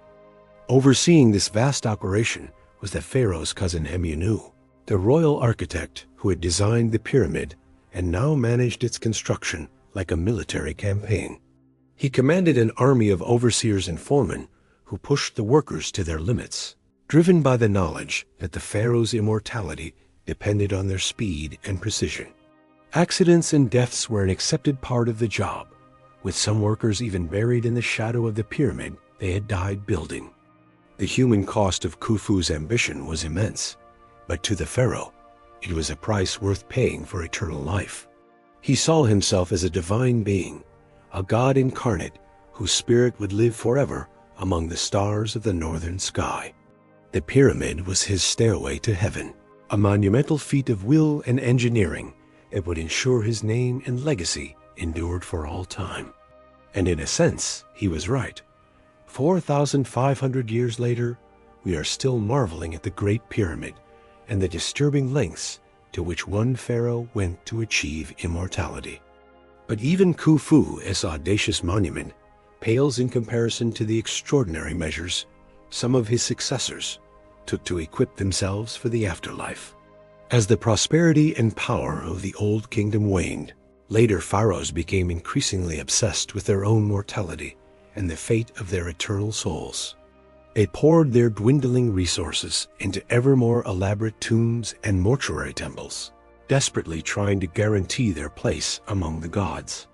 This desperate quest for immortality reached its macabre apex with the practice of retainer sacrifice, the burial of servants alongside the pharaoh to attend him in the afterlife. The most chilling example comes from the tomb of the First Dynasty Pharaoh Djer at Abydos, where archaeologists uncovered the remains of 318 individuals, men, women, and even children, who had been sacrificed and buried in neat rows outside the king's enclosure. The scale of the carnage is staggering, the largest known case of human sacrifice in ancient Egypt. The victims appear to have been palace servants, members of the royal household who were selected to serve the king in death as they had in life. They were likely killed by strangulation or a blow to the head, their bodies hastily mummified and buried with minimal grave goods. Some were even interred in coffins bearing their own names, a poignant reminder of their individual identities and the violent fate that awaited them. What could have motivated such a mass slaughter? For the pharaoh and his priests, it was a natural extension of the king's divine power, his ability to command obedience and service even beyond the grave. The servants were seen as privileged to be chosen for this sacred duty, their sacrifice a necessary part of ensuring the pharaoh's eternal well-being. But one can only imagine the terror and despair of those selected, knowing they would soon be joining their master in death. This disturbing practice appears to have been relatively short-lived, dying out by the end of the Old Kingdom. But it speaks to the incredible power and allure of the afterlife in ancient Egyptian culture and the extreme lengths to which some pharaohs would go to secure their place in it. The idea of an eternal existence beyond death, where the pharaoh would reign supreme among the gods, was so intoxicating that it justified even the most horrific acts of violence and sacrifice. And it wasn't just human servants who faced this fate. As the centuries passed, ancient Egypt's New Kingdom period gave way to the Late Period, a time of foreign invasions and rule by outside powers. The Libyans, Nubians, Assyrians, and Persians all took their turn at the helm, wresting control of Egypt from native pharaohs. But perhaps no foreign power left quite as indelible a mark as Alexander the Great and the Greek Macedonian Ptolemaic dynasty he left in his wake. In 332 BCE, Alexander the Great swept into Egypt, wresting it from Persian control. After being crowned pharaoh in Memphis, he founded the great seaside city of Alexandria, soon to become a cosmopolitan center of Greek culture and learning. But Alexander's reign as pharaoh was cut short by his untimely death in 323 BCE. In the chaotic aftermath, his general Ptolemy I Soter seized control of Egypt, installing himself as the first pharaoh of the Ptolemaic dynasty that would rule for the next 275 years. The Ptolemaic pharaohs were a fascinating fusion of Greek and Egyptian culture. They adopted many Egyptian royal traditions and religious practices to legitimize their rule in the eyes of their subjects. Ptolemy I's son and successor, Ptolemy II Philadelphus, even instituted worship of the deified Alexander, cleverly positioning the Ptolemies as successors to Alexander's divine rule. Yet at the same time, the Ptolemies remained resolutely Greek, marrying their siblings in the Egyptian royal tradition, but giving their children Greek names and hiring Greek architects to reshape Alexandria's landscape in the style of their homeland. One of the most audacious Ptolemaic building projects was surely the Pharos lighthouse, constructed on the orders of Ptolemy I Soter. Standing an astonishing 330 feet tall, this wonder of the ancient world guided ships into Alexandria's harbor with its blazing fire at night. The Ptolemies also built grand temples in the traditional Egyptian style, like the Temple of Horus at Edfu and the Temple of Isis on the island of Philae, but they added their own Greek flourishes, inscribing their names in hieroglyphs, but also Greek on temple walls. The most famous Ptolemaic pharaoh of all was, of course, Cleopatra VII, the last pharaoh of ancient Egypt. But the Ptolemaic dynasty's notorious incestuous marriages produced more than one ambitious, powerful queen over the centuries. Take Bernice II, wife of Ptolemy III Euergetes. When her husband left to fight in the Third Syrian War in 246 BC, Bernice vowed to the goddess Aphrodite that she would cut off her long, luxurious hair if Ptolemy returned home safely. She made good on her promise, placing her shorn tresses in Aphrodite's temple.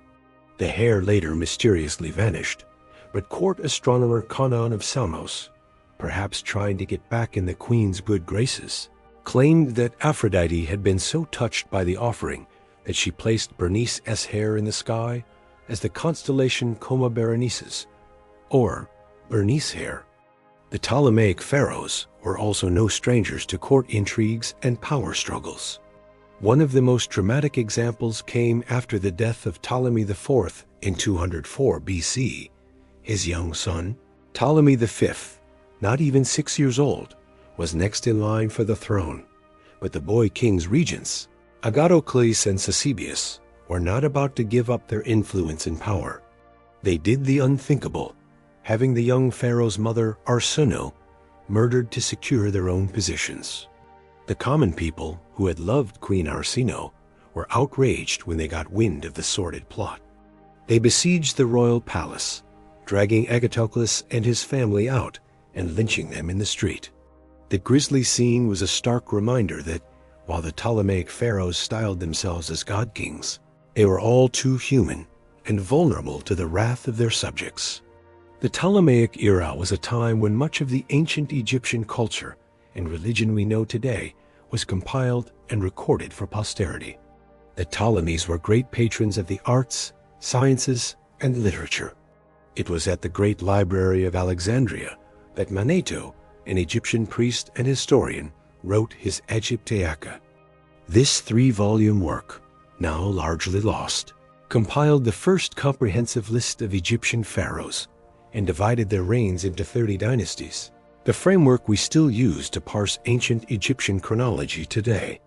And it was under the Ptolemies that the Egyptian priest scribe of Sebennytos, penned a fascinating papyrus that has come to be known as the Dream Book.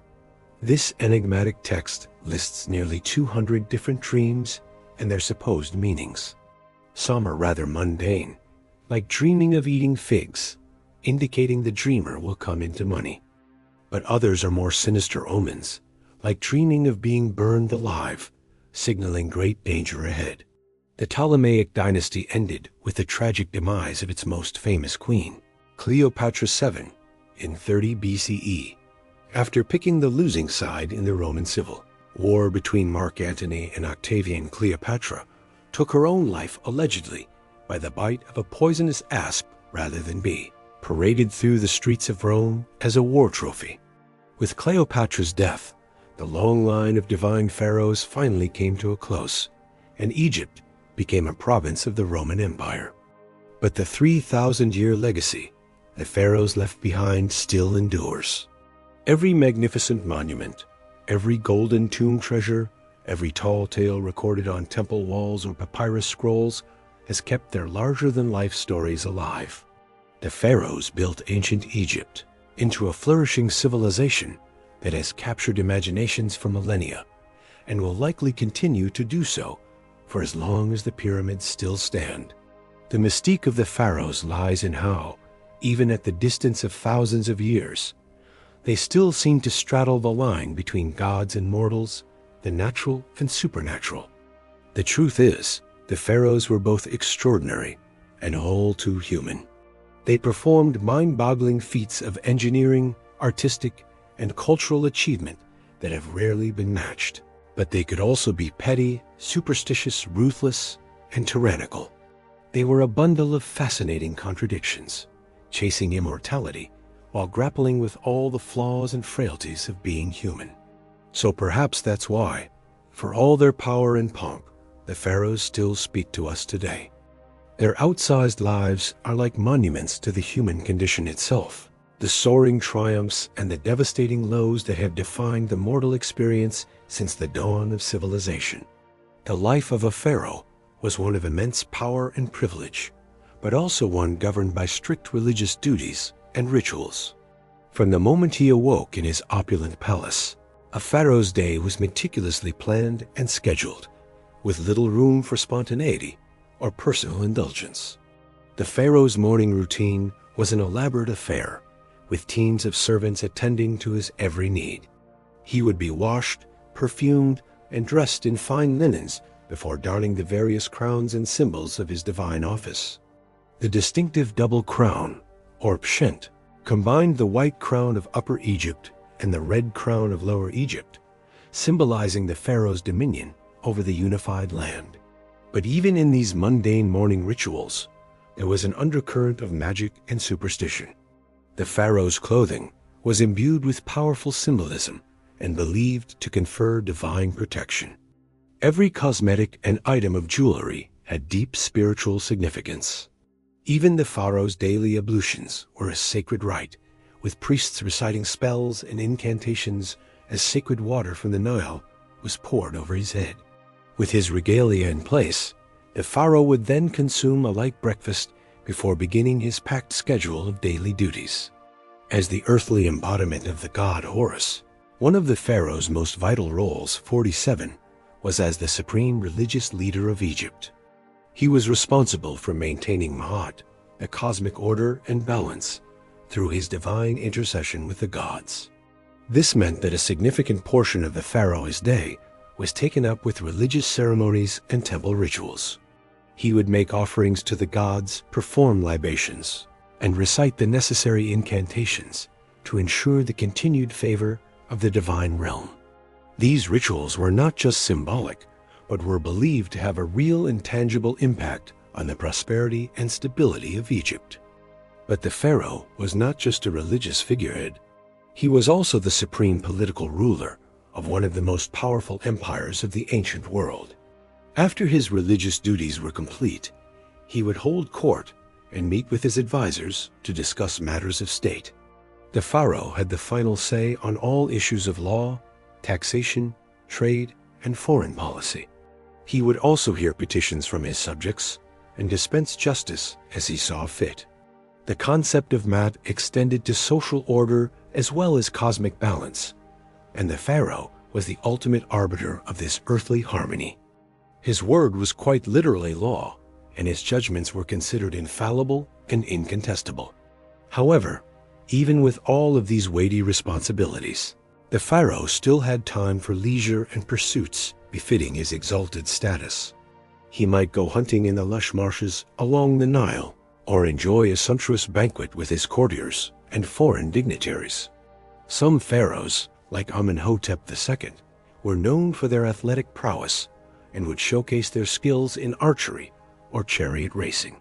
But even in these moments of relaxation, the pharaoh was never truly at ease. His life was governed by a strict code of behavior and a constant awareness of his divine role. Every action, every word, every decision was freighted with meaning and consequence. And beneath the surface of this gilded existence lurked a darker undercurrent of superstition, magic, and brutality. The pharaoh may have been the most powerful man in Egypt, but he was also the most vulnerable to the capricious whims of the gods and the machinations of his enemies. Jealous rivals, both within the royal family and among the nobility, constantly plotted and schemed to overthrow him. Sorcerers and magicians employed curses and hexes to bring about his downfall. Even the common people, though they revered the pharaoh as a living god, could turn against him if they felt he had failed in his divine duties. To protect against these myriad threats, both real and supernatural, the pharaoh relied on a complex web of magic and ritual. He wore amulets and talismans imbued with protective spells, and his food and drink were tested for poison by trusted servants. His palace was warded against evil spirits, and his bedchamber was guarded by the most loyal and fearsome of his warriors. But even with all of these precautions, the life of a pharaoh was a precarious one. The annals of Egyptian history are filled with the stories of pharaohs who met untimely and often gruesome ends, from assassination and warfare to disease and dark sorcery. In the end, the pharaoh was as much a prisoner of his divine role as he was its beneficiary. For all of his power and privilege, he was ultimately a slave to the crushing weight of tradition, superstition, and the unyielding expectations of his gods and his people. The life of a pharaoh was indeed a gilded cage, opulent and glittering on the outside, but constricting and suffocating within. And yet, for all of its dangers and drawbacks, the allure of the pharaonic crown was an irresistible one. The chance to wield such godlike power, to shape the course of an empire, to have one's name etched into eternity, these were temptations that few could resist. And so, the cycle continued from one pharaoh to the next, each one striving to outdo his predecessors in grandeur and glory, even as the shadow of mortality and the fickle favor of the gods loomed ever larger. Such was the burden and the blessing of the pharaohs, the god-kings of ancient Egypt, whose lives and legacies continue to fascinate and enthrall us to this day. But the pharaonic crown was a heavy one, both literally and figuratively. The great golden headdresses and crowns worn by the pharaohs could weigh up to 5 pounds, a physical reminder of the weighty responsibilities they carried. And for all of their divine status and earthly power, the pharaohs were still mortal men, subject to the same fears, frailties, and vices as any other. Perhaps nowhere was this more evident than in the royal court, where the pharaoh was surrounded by a vast retinue of family, advisors, courtiers, and servants. While the pharaoh may have been the supreme ruler of Egypt, he still had to navigate the treacherous waters of court politics and intrigue on a daily basis. At the center of this was the royal family itself. The pharaoh typically had multiple wives, including a chief queen who held a special status and would bear the pharaoh's heir. But he also had a vast harem of lesser wives and concubines, many of whom were foreign princesses sent as diplomatic gifts to cement alliances with other nations. This complex web of marriages and liaisons was not just about pleasure or politics. It was also driven by a deep-seated obsession with preserving the purity and divinity of the royal bloodline. The Egyptians believed that the pharaohs were, literal descendants of the gods, and that this divine essence was passed down through the generations. To maintain this purity, the pharaohs often married within their own family, taking their sisters, daughters, and even their own mothers as wives. This practice of royal incest may seem shocking and abhorrent to modern sensibilities, but for the ancient Egyptians, it was a sacred duty, a way of keeping the divine blood of the pharaohs untainted by mortal influence. Of course, this incestuous inbreeding often had the opposite effect, leading to genetic defects, deformities, and a host of health problems for the royal family. The mummies of several pharaohs, including the famous King Tutankhamun, show clear signs of congenital disabilities and chronic illnesses that were likely the result of generations of close familial marriages. But for the pharaohs, the risks of incest were outweighed by the perceived benefits of preserving their divine status. And in a society where the pharaoh was seen as a living god, there was no higher priority than maintaining the purity and power of the royal line. This obsession with divine kingship also had profound implications for the role of women in ancient Egyptian society. While women in general had more rights and freedoms than in many other ancient cultures, the power of the pharaonic throne was still very much a male domain. There were, however, a few notable exceptions to this rule. Perhaps the most famous of these was Hatshepsut, a queen who took on the full powers and regalia of a pharaoh and ruled Egypt in her own right for over 2 decades. Hatshepsut was a master politician and propagandist, commissioning statues and monuments that depicted her as a powerful and legitimate ruler, complete with the traditional false beard worn by male pharaohs. She even went so far as to have herself portrayed as a male in many of her official depictions, a way of asserting her divine right to rule. But Hatshepsut's reign was the exception rather than the rule, and her successor, Thutmose III, went to great lengths to erase her memory and her monuments after her death. For the most part, the divine kingship of the pharaohs remained a strictly masculine affair, with women relegated to supporting roles as queens, mothers, and daughters. This gender imbalance also extended to the royal succession, which was often a bloody and brutal affair. While the pharaonic crown typically passed from father to son, there was no formal system of primogeniture, and rival princes and factions would often vie for power in the event of an unclear or contested succession. These power struggles could turn deadly, with rivals resorting to assassination, exile, or outright civil war to seize the throne. The most famous example of this was perhaps the mysterious death of Tutankhamun, who many historians believe was murdered by his advisor and successor, in order to clear the path for his own ascension. Even when the succession was clear, the new pharaoh often faced challenges and threats to his rule from within his own family. Brothers, uncles, and cousins who had been passed over for the throne might plot and scheme to overthrow the new king, while disgruntled nobles and regional governors could use their wealth and influence to foment rebellion and unrest. To counter these threats, the pharaohs relied on a combination of political savvy, military might, and divine propaganda. They would reward loyal followers with titles, lands, and wealth, while ruthlessly suppressing any signs of dissent or disloyalty. They would also go to great lengths to emphasize their own divine status and right to rule, commissioning grand monuments and temples that celebrated their godly power and accomplishments. But even the mightiest pharaoh was still mortal, and the specter of death loomed large over the royal court. The Egyptians believed that the pharaoh's divine essence would live on in the afterlife, where he would join the gods in an eternal paradise.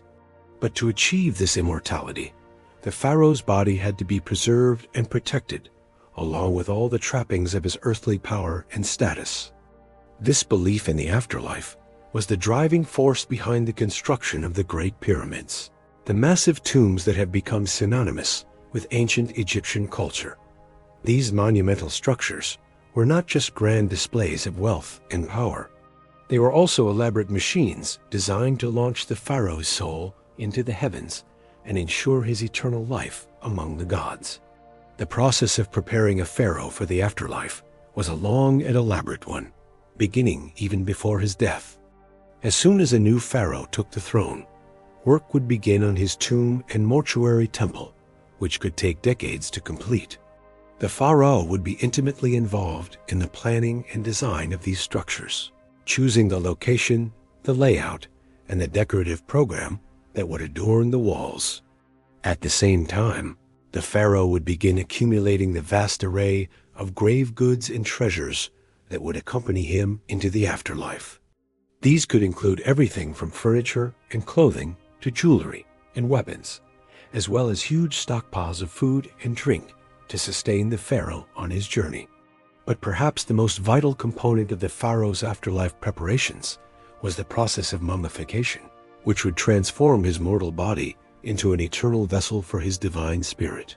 This was a long and complex process that could take up to 70 days to complete, involving the removal of internal organs, the desiccation of the body with natron salts, and the careful wrapping of the corpse in layers of linen bandages. The mummification process was overseen by a special class of priests known as the embalmers, who worked in secret and were considered to be in direct contact with the gods. They would recite special prayers and incantations at each stage of the process, imbuing the mummy with magical spells and protections that would ensure its safe passage into the afterlife.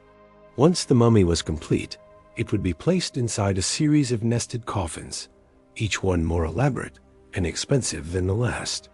The outermost coffin would often be made of solid gold and adorned with intricate carvings and inlays, a fitting vessel for the divine remains of the pharaoh. The mummy and its coffins would then be transported in a grand procession to the pharaoh's tomb, where they would be sealed away in a hidden burial chamber, along with all of the pharaoh's grave goods and treasures. The tomb itself would be filled with even more offerings and artifacts, as well as elaborate frescoes and carvings depicting the pharaoh's journey into the afterlife. But even with all of these elaborate preparations, the pharaohs were not content to leave their eternal fate to chance. Many of them became obsessed with the construction of their tombs, pouring vast resources and manpower into the building of ever more elaborate monuments to their own divinity. The most famous example of this is, of course, the Great Pyramid of Giza, built by the pharaoh Khufu around 2550 BCE. This massive structure, which stood over 480 feet tall and contained more than 2 million blocks of limestone, was the tallest man-made structure in the world for over 3,800 years. The construction of the Great Pyramid was a monumental undertaking that required the labor of thousands of workers over the course of decades. The logistics of the project were staggering, involving the quarrying, transportation, and precise placement of millions of tons of stone, all without the benefit of modern machinery or technology. But for Khufu, the pyramid was more than just a feat of engineering. It was a symbol of his divine power and a guarantee of his eternal life. The pyramid was designed to align with the stars, with shafts pointing towards the constellations of Orion and Sirius, which the Egyptians believed to be the celestial homes of the gods Osiris and Isis. Inside the pyramid, Khufu's mummy would have been placed in a granite sarcophagus in the heart of the structure, surrounded by treasure and protected by a complex system of passages, chambers, and booby traps designed to thwart would-be tomb robbers. But even with all of these precautions, the pharaoh's tombs were not immune to the depredations of thieves and vandals. Over the centuries, many of the great pyramids and tombs were broken into and looted, their treasures stolen, and their mummies desecrated. This was a fate that befell even the most famous of the pharaohs, including Tutankhamun, whose tomb was discovered largely intact in 1922, but had still been entered and robbed at least twice in antiquity. The pharaoh's obsession with the afterlife, it seems, was matched only by the greed and determination of those who sought to plunder their eternal resting places. But the pharaoh's preparations for the afterlife were not limited to their own tombs and treasures. In a practice that seems shocking and horrifying to modern sensibilities, Some pharaohs were buried along with servants, courtiers, and even pets, all of whom were sacrificed in order to accompany their master into the afterlife. The most extreme example of this practice was found in the tomb of the first dynasty pharaoh Je at Abydos, where archaeologists discovered the remains of 318 individuals who had been sacrificed and buried alongside the pharaoh. These included servants, guards, and even women and children, some of whom showed signs of strangulation or blunt force trauma. This practice of human sacrifice was not limited to the early dynasties either. The tomb of the 12th dynasty pharaoh, Amenhotep III at Hawara, contained the remains of at least 5 young women who had been sacrificed and buried with the pharaoh, along with a menagerie of animals including a monkey, a dog, and several ducks. Even more bizarre was the discovery of tens of thousands of human hair wigs in the tomb of the 18th dynasty Pharaoh Amenhotep II. These wigs, which were made from the hair of young girls and women, were apparently intended to provide the pharaoh with a ready supply of fresh hair in the afterlife, a symbol of his eternal youth and vitality. These disturbing practices speak to the incredible power and influence of the pharaohs, as well as the deeply ingrained beliefs and superstitions that governed ancient Egyptian society. For the pharaohs, the afterlife was not just a vague hope or a religious abstraction.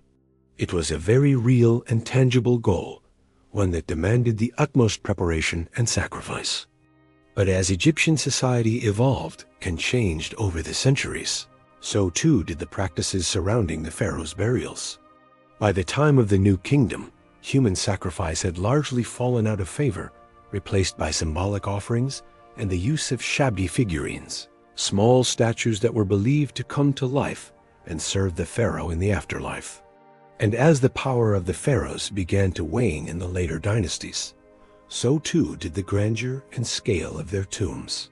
The last of the great pyramid builders was the 12th dynasty pharaoh, Amenhotep III. And by the time of the New Kingdom, the pharaohs were buried in rock-cut tombs in the Valley of the Kings. As we've seen, the lives of the pharaohs were a complex tapestry woven from the threads of divine power, mortal excess, and an unshakable fixation on the afterlife.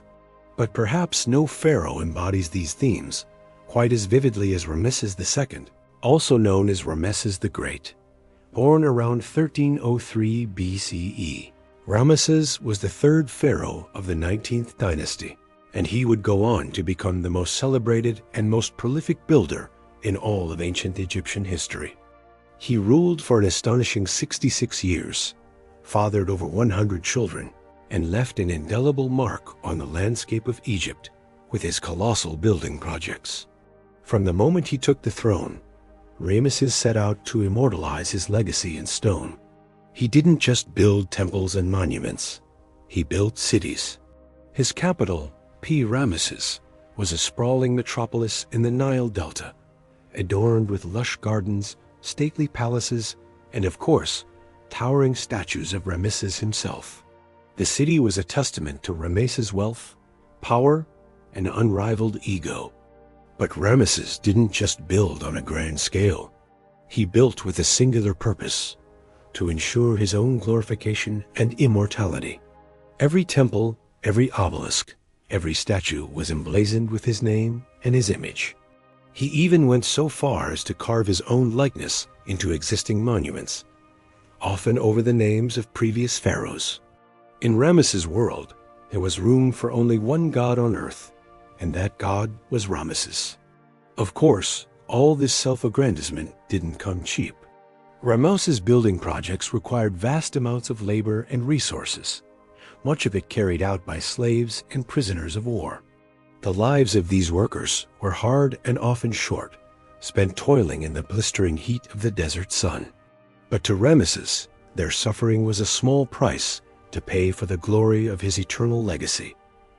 And what a legacy it was! From the magnificent temples of Abu Simbel to the sprawling complex of Karnak, Ramesses left his mark on nearly every corner of Egypt. His reign saw military triumphs like the Battle of Kadesh, Against the Hittites, as well as monumental building achievements, like the completion of the great hypostyle hall at Karnak, a forest of 134 massive columns covering an area of 54,000 square feet. But perhaps Ramesses' most enduring legacy is the very fact that we know so much about him at all. With his relentless self-promotion and larger-than-life persona, Ramesses ensured that his name would live on long after his death. And live on it has. Ramesses remains one of the most famous and recognizable figures from the ancient world, a towering symbol of the power and majesty of the pharaohs. Of course, not all pharaohs were as successful in their quest for immortality as Ramesses. Take, for example, the curious case of Akhenaten, the so-called heretic king who ruled during the 18th dynasty.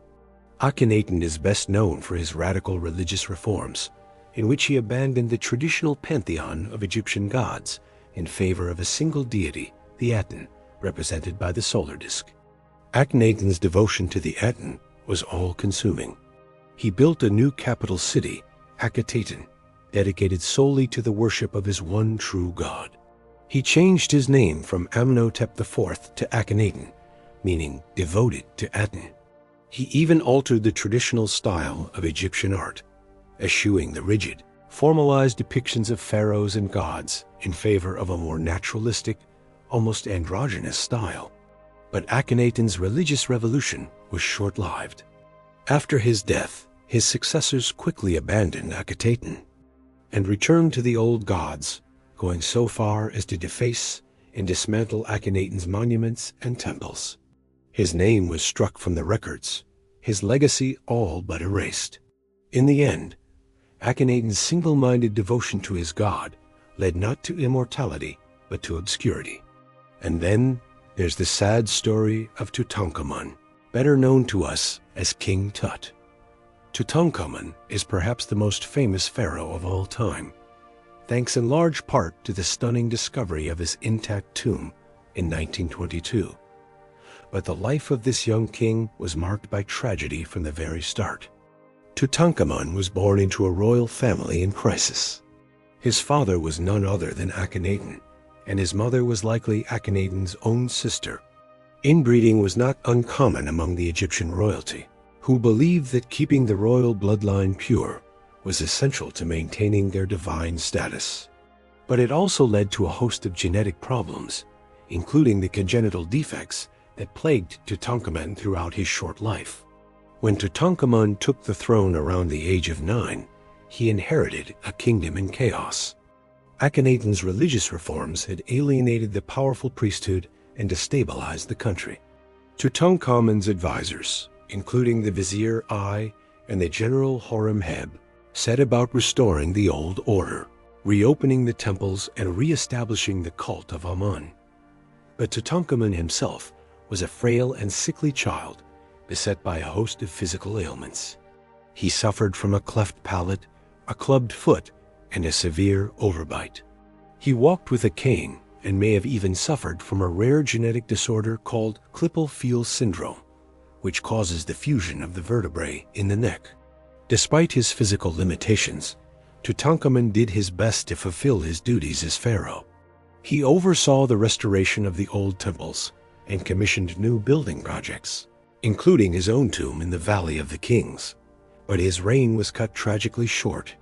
Tutankhamun died around the age of 19, possibly from an infection caused by a broken leg. The story of Tutankhamun is a poignant reminder of the human frailty that lurked behind the facade of divine power. For all their wealth and influence, the pharaohs were still mortal men, subject to the same flaws and weaknesses as the rest of us. And yet, through the enduring legacy of their tombs and their treasures, they achieved a kind of immortality after all, not as gods, but as enduring symbols of a fascinating and mysterious world that continues to captivate us to this day. As we journeyed through the lives of these legendary rulers, from the excesses of Ramesses to the enigma of Akhenaten to the tragedy of Tutankhamun, one thing becomes clear. The pharaohs were as complex and multifaceted as the civilization they ruled. They were gods and men, builders and destroyers, visionaries and tyrants. They lived lives of unimaginable splendor and opulence, but they were also haunted by the specter of death and the relentless pursuit of immortality. In the end, perhaps it is this very complexity that makes the pharaohs so endlessly fascinating to us. They were not just historical figures, but mythic archetypes, embodying the timeless themes of power, ambition, and the search for meaning in the face of mortality.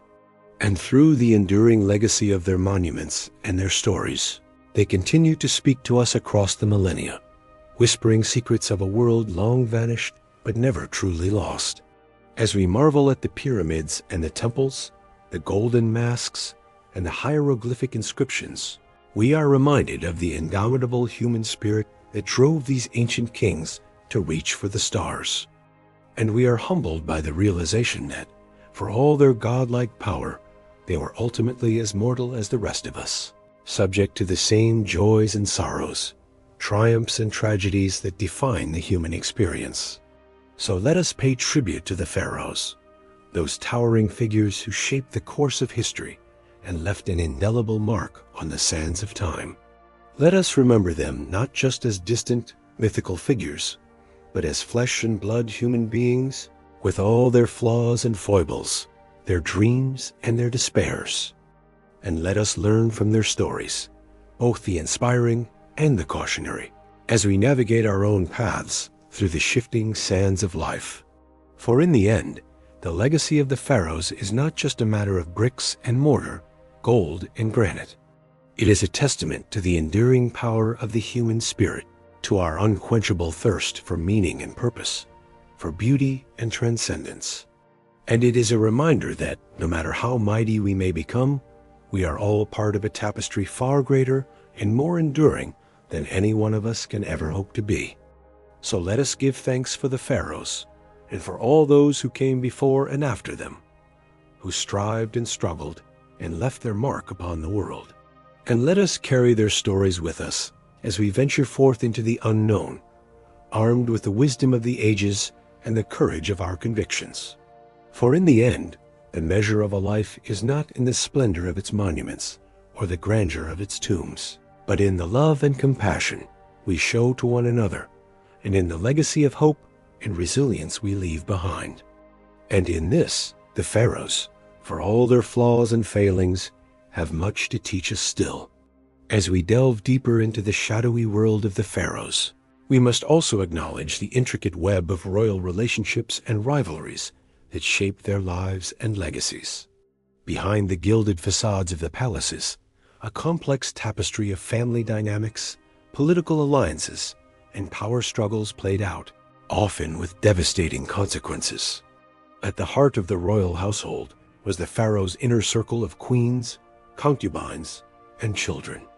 While the pharaoh was the supreme ruler, his queens could wield significant influence, particularly if they bore him a male heir. The great royal wife or chief queen held a privileged position and might even rule as regent if the pharaoh died before his successor came of age.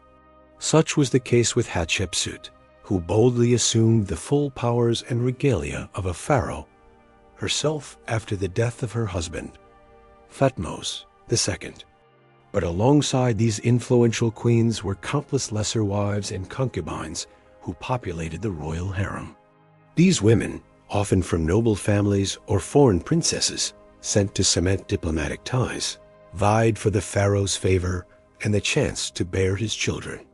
The royal court buzzed with gossip, intrigue, and shifting alliances as different factions jockeyed for position. Most disturbing of all were the instances of incest that occurred within the royal family. Pharaohs often married their own sisters or half-sisters, and occasionally even their daughters, to keep the royal bloodline pure. It was believed that the pharaoh, as a living god, could only beget a legitimate heir through union with another divinity, even if that meant keeping it in the family. This practice may have contributed to genetic disorders and abnormalities in some royal offspring. Of course, not all royal siblings married each other. Some rivalries between princes and princesses burned red hot, exploding into murderous power grabs. Take, for example, the suspected plot by Ramesses III's secondary wife, Tai, to assassinate the pharaoh and install her own son, Pentawere, on the throne instead of the chosen crown prince, Ramesses IV. Ancient papyrus court records paint a chilling picture of a harem conspiracy that ended in convictions and executions. Even the legendary Cleopatra VII, last of the Ptolemaic dynasty, was no stranger to ruthless family rivalries. She allegedly had her own younger sister, Arsinoe IV, murdered to solidify her claim to the throne. In a world where royal blood was both a ticket to power and a reason to be eliminated by one's rivals, perhaps the frequent depictions of the pharaoh smiting his enemies take on even darker meaning. But beyond the backstabbing intrigues of the royal court, the pharaoh's family relationships could also be touchingly human. Ramesses II, for instance, honored his chief queen, Nefertari, with a lavishly decorated tomb and a magnificent temple at Abu Simbel. And even the oft-vilified Akhenaten, who upended Egyptian religion and art during his reign, is shown in tender scenes with his wife Nefertiti and their daughters. In the end, perhaps these familial bonds offered a bit of solace and sanity in the gilded cage of the royal palace. But make no mistake, being a pharaoh's relative was a double-edged sword that could cut short even the most regal life. From the incestuous unions to the cutthroat rivalries, the twisted family trees of the pharaohs bore strange and often poisonous fruit. The royal family was the most exclusive club in ancient Egypt, and possibly the most dangerous. As we turn now to examine the pharaoh's exalted role as a living god on earth, keep in mind the tangled human relationships that lurked beneath that lofty divine surface. The pharaoh may have been the sun around which the Egyptian universe revolved, but the gravity of family and political forces also yanked him in unpredictable directions. Even as he strove to maintain cosmic order and harmony, in the worldview of the ancient Egyptians, the pharaoh was no mere mortal ruler. He, or in rare cases, she, was a living god, the divine embodiment of the falcon-headed sky god Horus on earth. As the intermediary between the heavenly realm of the gods and the earthly domain of humans, the pharaoh played a vital role in maintaining Mat, the cosmic order, balance, and justice that held chaos at bay. This concept of divine kingship elevated the pharaoh to a superhuman status and imbued his every action with cosmic significance. From the moment of his coronation, when he assumed the double crown of Upper and Lower Egypt, the pharaoh ceased to be fully human and became a conduit for divine power. His word was law, his decrees were the will of the gods, and his very being was sacrosanct. One of the most visible manifestations of the pharaoh's divinity were the sprawling temple complexes that dotted the land. These weren't just places of worship. They were the earthly mansions of the gods, where the pharaoh performed sacred rituals to maintain the vital link between the human and divine spheres. The grandest of these temples, like the Karnak complex in Thebes or the Luxor temple downstream, were cities unto themselves, bustling with priests, craftsmen, and servants, all dedicated to serving the pharaoh god. Within these sacred precincts, the pharaoh would make offerings, recite incantations, and perform elaborate ceremonies to appease the gods and ensure the continued flow of divine blessings. The most important of these rituals was the daily rebirth of the sun, in which the pharaoh metaphorically merged with the sun god Re to be reborn anew each morning. By participating in this endless cycle of death and renewal, the pharaoh helped to sustain the very fabric of the cosmos. But the pharaoh's divine status wasn't just a religious concept. It had far-reaching implications for Egyptian society and politics as well. As a living god, the pharaoh had absolute authority over his subjects. His word was law, and his commands were not to be questioned. Obedience to the pharaoh was equated with piety, and rebellion against him was tantamount to sacrilege. This godlike power could be intoxicating, and some pharaohs took their divine status to disturbing extremes. Perhaps the most notorious example was Amenhotep IV, better known as Akhenaten, who upended centuries of Egyptian religious tradition by proclaiming the sun disk, Aten as the one true god, and himself as its sole prophet. In a burst of religious fervor, Akhenaten ordered the names and images of other gods to be erased, closed their temples, and even moved the capital to a remote desert site he called Akhetaten, or Horizon of the Aten. While Akhenaten's religious revolution was short-lived, it showcased the immense power and influence a pharaoh could wield as a divine ruler. The fact that he could single-handedly overturn the entire pantheon of Egyptian gods and impose a new state religion by sheer force of will speaks volumes about the pharaoh as godlike authority. But even in less tumultuous times, the pharaoh's divinity set him apart from the rest of Egyptian society. He was a remote, awe-inspiring figure, rarely seen in public outside of carefully stage-managed appearances. His subjects approached him with a mixture of reverence and terror, prostrating themselves in his presence and averting their eyes from his divine radiance.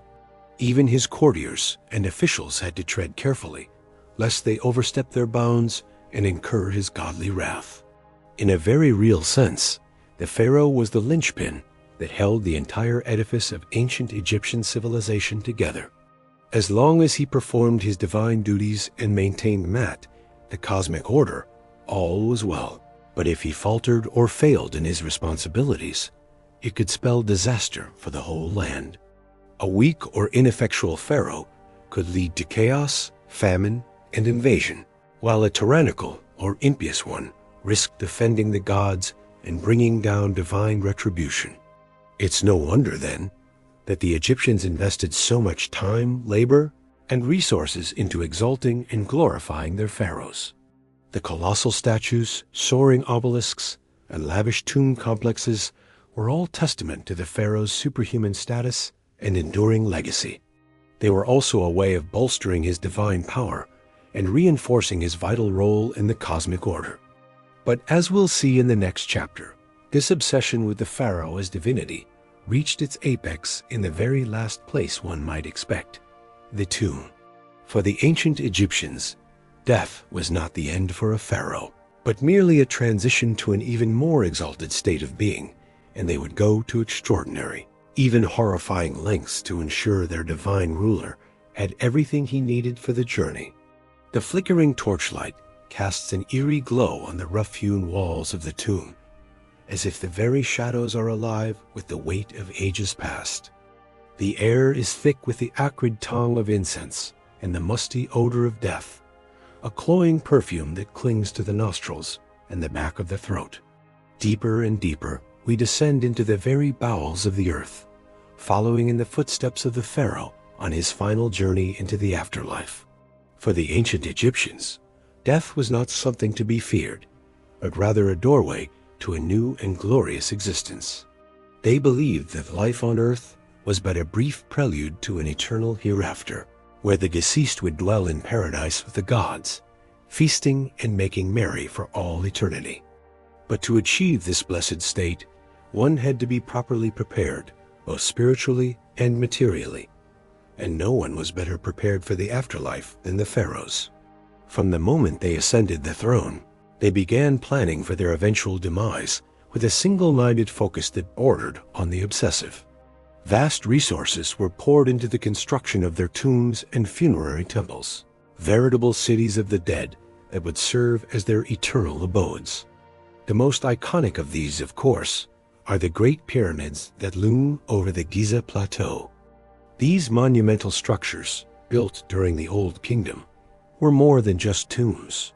They were cosmic engines designed to launch the pharaoh's soul into the heavens to take its place among the stars. The pyramid's smooth, sloping sides were meant to evoke the primordial mound of creation, while its precise alignment to the cardinal points mirrored the order and symmetry of the cosmos itself. But even more vital than the tomb itself was the complex process of preparing the pharaoh as body for the afterlife. The ancient Egyptians believed that the physical form was just as important as the spiritual essence, and that the two had to be preserved together for eternity. And so, In the sacred rites of mummification, the pharaoh's corpse was transformed from a lifeless husk into a vessel for immortality. For 70 days, the body was dried and desiccated with natron salt, its organs removed and carefully preserved in canopic jars. Then, in an elaborate ritual that could take weeks, the mummy was anointed with sacred oils, wrapped in countless layers of linen bandages, and adorned with protective amulets and jewelry. The face was often covered with a lifelike mask of gold and precious stones, an idealized portrait of the pharaoh in all his divine glory. But the pharaoh's journey was far from over. Once the mummy was complete, it had to be transported to the tomb in a grand funerary procession, accompanied by priests chanting hymns and spells to ward off evil spirits. The sarcophagus was then lowered into the burial chamber, surrounded by all the grave goods the pharaoh would need in the afterlife: furniture, clothing, jewelry, even food and drink to sustain him on his eternal journey. And here is where the pharaoh's preparations took a darker, more disturbing turn. For some rulers, it wasn't enough to be buried with mere objects. They wanted to be accompanied by actual living servants, ready to attend to their every whim in the hereafter. These unfortunate souls, known as retainers, were often the pharaoh's most loyal courtiers and officials, handpicked to serve him in death as they had in life. The practice of human sacrifice was not uncommon in the early dynasties of ancient Egypt, particularly during the First Dynasty. Archaeological evidence from this period reveals numerous subsidiary burials surrounding the tombs of pharaohs like Hor-Aha and Jur, containing the remains of servants, bodyguards, and even women and dwarves who were believed to have special powers. One of the most chilling examples comes from the tomb of King Jir at Abydos, where the remains of over 300 individuals were found buried in neat rows, like a macabre honor guard flanking the pharaoh's final resting place. Many of the bodies showed signs of strangulation or blunt force trauma, suggesting that they had been deliberately killed to accompany their ruler into the afterlife. But perhaps even more unsettling than the human sacrifices were the animal ones. Countless mummified cats, dogs, monkeys, and even lions have been found in Egyptian tombs, often lavishly wrapped and adorned like miniature pharaohs themselves. These beloved pets were believed to provide companionship and protection for their masters in the afterlife, a consolation prize of sorts for an eternity spent in the dark. And then there were the more bizarre grave goods, like the millions of human hair wigs found in some tombs. These elaborate hairpieces, made from the shorn locks of courtiers and slaves, were meant to ensure that the pharaoh always had a fresh coiffure, even in the afterlife. The ancient Egyptians believed that hair had magical properties and that a full, luxuriant wig was a sign of vitality and power. But as the centuries passed, the practice of human sacrifice gradually fell out of favor. By the time of the New Kingdom, the idea of killing servants to serve the pharaoh in the afterlife was seen as barbaric and uncivilized. Instead, the Egyptians turned to more symbolic methods, like placing shabby figurines in the tomb to magically come to life and perform menial tasks for the deceased. Yet even as the physical sacrifices faded away, the psychological toll of the pharaoh's obsession with the afterlife remained. The vast resources and manpower poured into their tombs and funerary cults siphoned away wealth and labor from the living, while the idea of a ruler who could command obedience even in death cast a long shadow over Egyptian society. And in the end, for all their elaborate preparations and precautions, the pharaohs could not escape the ravages of time and tomb robbers. Many of their carefully constructed resting places were plundered and desecrated over the millennia, their mummies and grave goods scattered to the four winds. In a bitter irony, the very measures they took to ensure their immortality ended up being their undoing. But even in death, the pharaohs continued to fascinate and horrify us in equal measure. Their mummies, with their uncanny lifelike expressions and aura of ancient power, have become the stuff of legend and popular culture. And as we peer into their tombs and sarcophagi, we cannot help but feel a shiver of awe and revulsion at the lengths they went to in pursuit of eternal life. For the pharaohs, death was not the end, but merely the beginning of a new and glorious existence. But as we have seen, that existence came at a terrible cost, measured in human lives and labors. And in the end, perhaps the most disturbing thing about the pharaohs' afterlife obsession is not what it says about them, but what it says about us and our own deep-seated fears and fascinations with the great beyond. As we emerge from the Stygian depths of the pharaohs' tombs, blinking in the harsh light of the modern day, we cannot help but feel a sense of vertigo, a disorientation at the vast gulf of time and culture that separates us from these ancient god-kings. And yet, for all their alienness and inscrutability, there is something strangely familiar about them too, a recognition of the eternal human struggle against the forces of death and decay. In our own way, we are all pharaohs, building our own metaphorical pyramids and filling our own virtual tombs with the trappings of our earthly existence. We may not command armies of servants or erect colossal monuments to our own divinity, but we are all engaged in the same basic quest for meaning and immortality in the face of the void. And so, as we bid farewell to the pharaohs and their haunted realm, let us take a moment to reflect on the enduring power of their legacy. For all their flaws and foibles, these ancient rulers left an indelible mark on human history and the human imagination, one that continues to resonate down through the ages. In the end, perhaps the most fitting tribute to the pharaohs is not the golden grandeur of their tombs, but the simple fact that we are still talking about them, still trying to unravel the mysteries of their lives and deaths thousands of years after they walked the earth. In a way, they have achieved the very thing they sought so desperately in life, a kind of immortality, a persistence in memory and myth that transcends the bounds of time and space. And so, let us raise a metaphorical glass to the pharaohs, those strange and terrible demigods who ruled over the sands of Egypt so long ago. May they rest in peace, secure in the knowledge that their names and deeds will never be forgotten, as long as there are those who seek to peer into the shadows of the past and grapple with the eternal questions of life, death, and what lies beyond. As we've seen, the pharaohs of ancient Egypt lived lives of luxury, power, and religious devotion unparalleled in the ancient world. But for all their godlike status and opulence, one disquieting fact remained.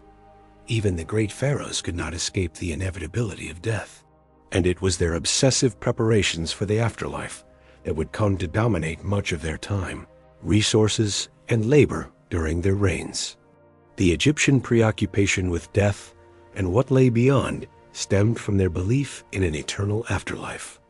They envisioned a paradise where they would continue to live as they had on earth, engaging in the same daily routines and pastimes. But to achieve this immortality, great pains had to be taken to preserve the body and provide all the necessities the deceased pharaoh would need. This is where the famous Egyptian practice of mummification comes in. The elaborate process could take up to 70 days and involved removing internal organs, drying out the body with natron salt, and wrapping it in layers of linen. Performed by skilled embalmers, mummification was a vital step to ensure the pharaoh's body would remain intact for the afterlife. But a well-preserved mummy wasn't enough. The eternal pharaoh would also need food, clothing, furniture, jewelry, and entertainment to sustain and occupy them. Enter the grave goods. Tombs were packed with all manner of worldly possessions, from basic necessities to intricate works of art. The famous golden death mask of Tutankhamun is just one example of the literal treasures the pharaohs took with them. Even more important than the mummy and grave goods, however, was the tomb itself. The ancient Egyptians believed that to enter the afterlife, the pharaoh's spirit had to have a place to return to and recognize as home. This is why they expended such effort to create indestructible, impenetrable tombs filled with everything the deceased would need. We've marveled at the pyramids of Giza, but they are only the beginning when it comes to the pharaonic obsession with monumental tomb building. In the Valley of the Kings near Thebes, later pharaohs abandoned the conspicuous pyramids and instead carved their tombs deep into the mountains. These sprawling, rocky tunnel systems were designed to foil grave robbers and protect the pharaoh's spirit for all of eternity. Some pharaohs, though, took their quest for a secure and luxurious afterlife to even greater and more disturbing extremes. The tomb of King Jer from the First Dynasty was found to contain the remains of 318 men and women who had apparently been sacrificed upon his death. These retainer sacrifices were a grim practice where servants, officials, and possibly even family members gave their lives to continue serving the pharaoh in the afterlife. Thankfully, by the time of the New Kingdom, human sacrifice for the pharaoh's afterlife had fallen out of practice. But that didn't stop some from making other bizarre arrangements. Amenhotep II was found buried with millions of human hair wigs, while Ramesses II was interred with his beloved pet cat. Even in death, it seems, the pharaohs were loath to give up the extravagant trappings of their divine earthly existence. Of course, for all their painstaking plans and precautions, many pharaonic tombs were looted over the centuries. The fabulous treasures of Tutankhamun's tomb only survived because it was lost and forgotten. But that doesn't take away from the fascinating, and yes, disturbing lengths the pharaohs went to in their quest to cheat death and ensure their immortality. Their tombs, mummies, and the priceless relics interred with them have given us an unparalleled glimpse into one of history's most captivating and enduring cultures. And the mummies of the mighty pharaohs are still yielding their secrets today, thanks to modern archaeological science. CT scans and DNA tester are allowing us to virtually unwrap these ancient kings and queens and peer into their lives and lineages like never before. In a way, then, the pharaohs did succeed in securing their immortality, if not quite in the way they intended. Their mortal remains and belongings continue to enthrall and educate us thousands of years later. And as we unravel more mysteries of their world, we come that much closer to understanding the lives and minds of these legendary rulers who held sway over the Nile and still command our imaginations today. But no study of the pharaohs would be complete without also acknowledging some of the most famous and infamous individuals to wear the double crown of Upper and Lower Egypt. Legendary names like Ramesses the Great, the indomitable Hatshepsut, the sun-worshipping iconoclast Akhenaten, and the bewitching Cleopatra still conjure vivid images and have come to define our popular conceptions of Egyptian royalty. Ramesses II, or Ramesses the Great, was a king of the 19th dynasty and one of Egypt's most celebrated builders. Reigning for an astonishing 66 years, Ramesses left his mark on nearly every ancient Egyptian site still standing, from Luxor to Abu Simbel. His mummy reveals a man of regal bearing, strong features, and flaming red hair, and he is believed to have fathered over 100 children in his time. Now that's a kingly legacy. And speaking of a royal family tree, one cannot forget the 18th dynasty pharaoh, Akhenaten, and his legendary wife Nefertiti. Coming to power around 1353 BC, Akhenaten rocked the very foundations of Egyptian society by rejecting the traditional pantheon of gods to institute a monotheistic cult of the sun disk 18. He even changed his name from Amenhotep IV to Akhenaten, or devoted to Aten, as part of his religious revolution. Aiding him in this spiritual shakeup was his beautiful and clever chief queen Nefertiti, whose famous painted limestone bust has come to symbolize ancient Egyptian glamour and intrigue. But the Aten experiment was short-lived. After Akhenaten's death, his son, a young king you may have heard of by the name of Tutankhamun, reversed his father's decree and restored the old gods, condemning Akhenaten to the ignoble fate of having his name struck from official records and monuments. Of course, any mention of Egyptian rulers would be incomplete without Cleopatra, the last active pharaoh and Ptolemaic queen who has become the very archetype of the irresistible temptress. But Cleopatra was much more than a mere seductress. She was a brilliant politician, speaker of 9 languages, and a shrewd strategist who captivated the likes of Julius Caesar and Mark Antony. Though her reign ended with the fall of Egypt to Rome, Cleopatra's legend has only grown in the centuries since. These towering figures are just a sampling of the remarkable personalities that make up the saga of ancient Egypt's god kings and queens. Each of their lives contains enough drama, intrigue, and color to fill volumes. But they all embodied, in one way or another, the fascinating paradox of the pharaoh. A mortal who would be God, with one foot in the earthly realm and the other in eternity. It's this captivating duality, as well as the haunting remnants of their glittering world, that continue to enthrall us and draw us back to ancient Egypt time and again. The mighty pharaohs reigned over a sophisticated civilization for some 3,000 years, shaping our notions of absolute power and leaving behind some of the most formidable monuments ever constructed. But in the end, like all of us, they too were mortal, and no amount of gold or godhood could shield them from the fate that awaits us all. Within their tombs, temples, and mummies, they left tantalizing hints of their larger-than-life existence, shot through with the universal human hopes and fears we can all recognize. And that, perhaps, is their greatest legacy of all, the eternal reminder that even the most exalted among us desire nothing more than to be remembered. As we close this chapter on the lives of the pharaohs, take a moment to reflect on all we've uncovered, the sacred and the profane, the awe-inspiring and the unsettling. These ancient god kings have much to teach us still about power, belief, legacy, and the enduring fascination of a long-lost world we are only beginning to understand. The mighty pharaohs in all their dazzling, dramatic, and disturbing glory will never cease to captivate us, inviting us to unravel the mysteries of their age and our own.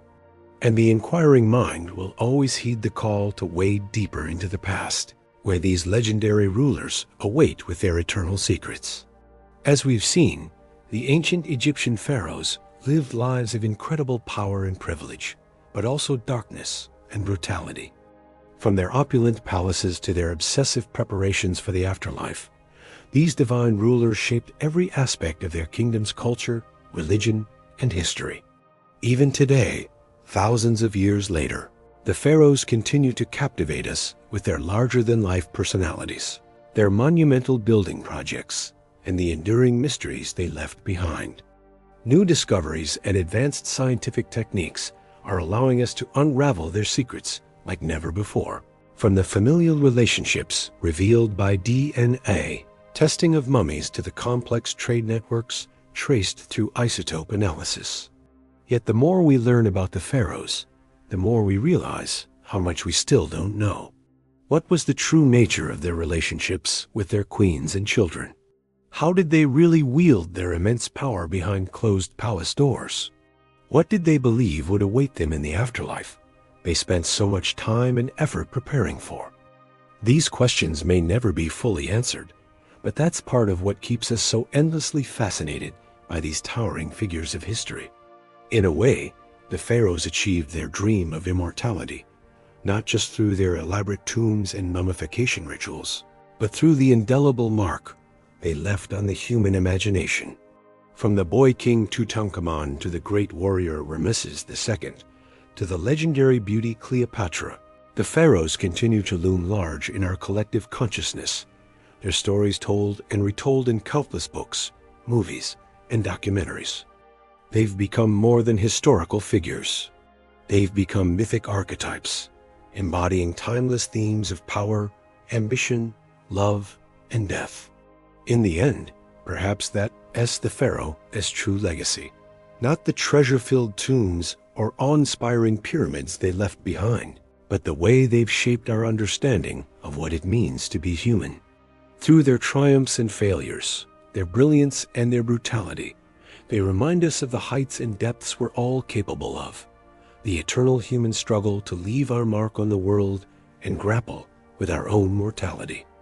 So the next time you see an image of a pharaoh, whether it's the iconic death, mask of Tutankhamun, or a faded hieroglyph carved into an ancient temple wall, take a moment to reflect on the complex, fascinating and often disturbing world they inhabited.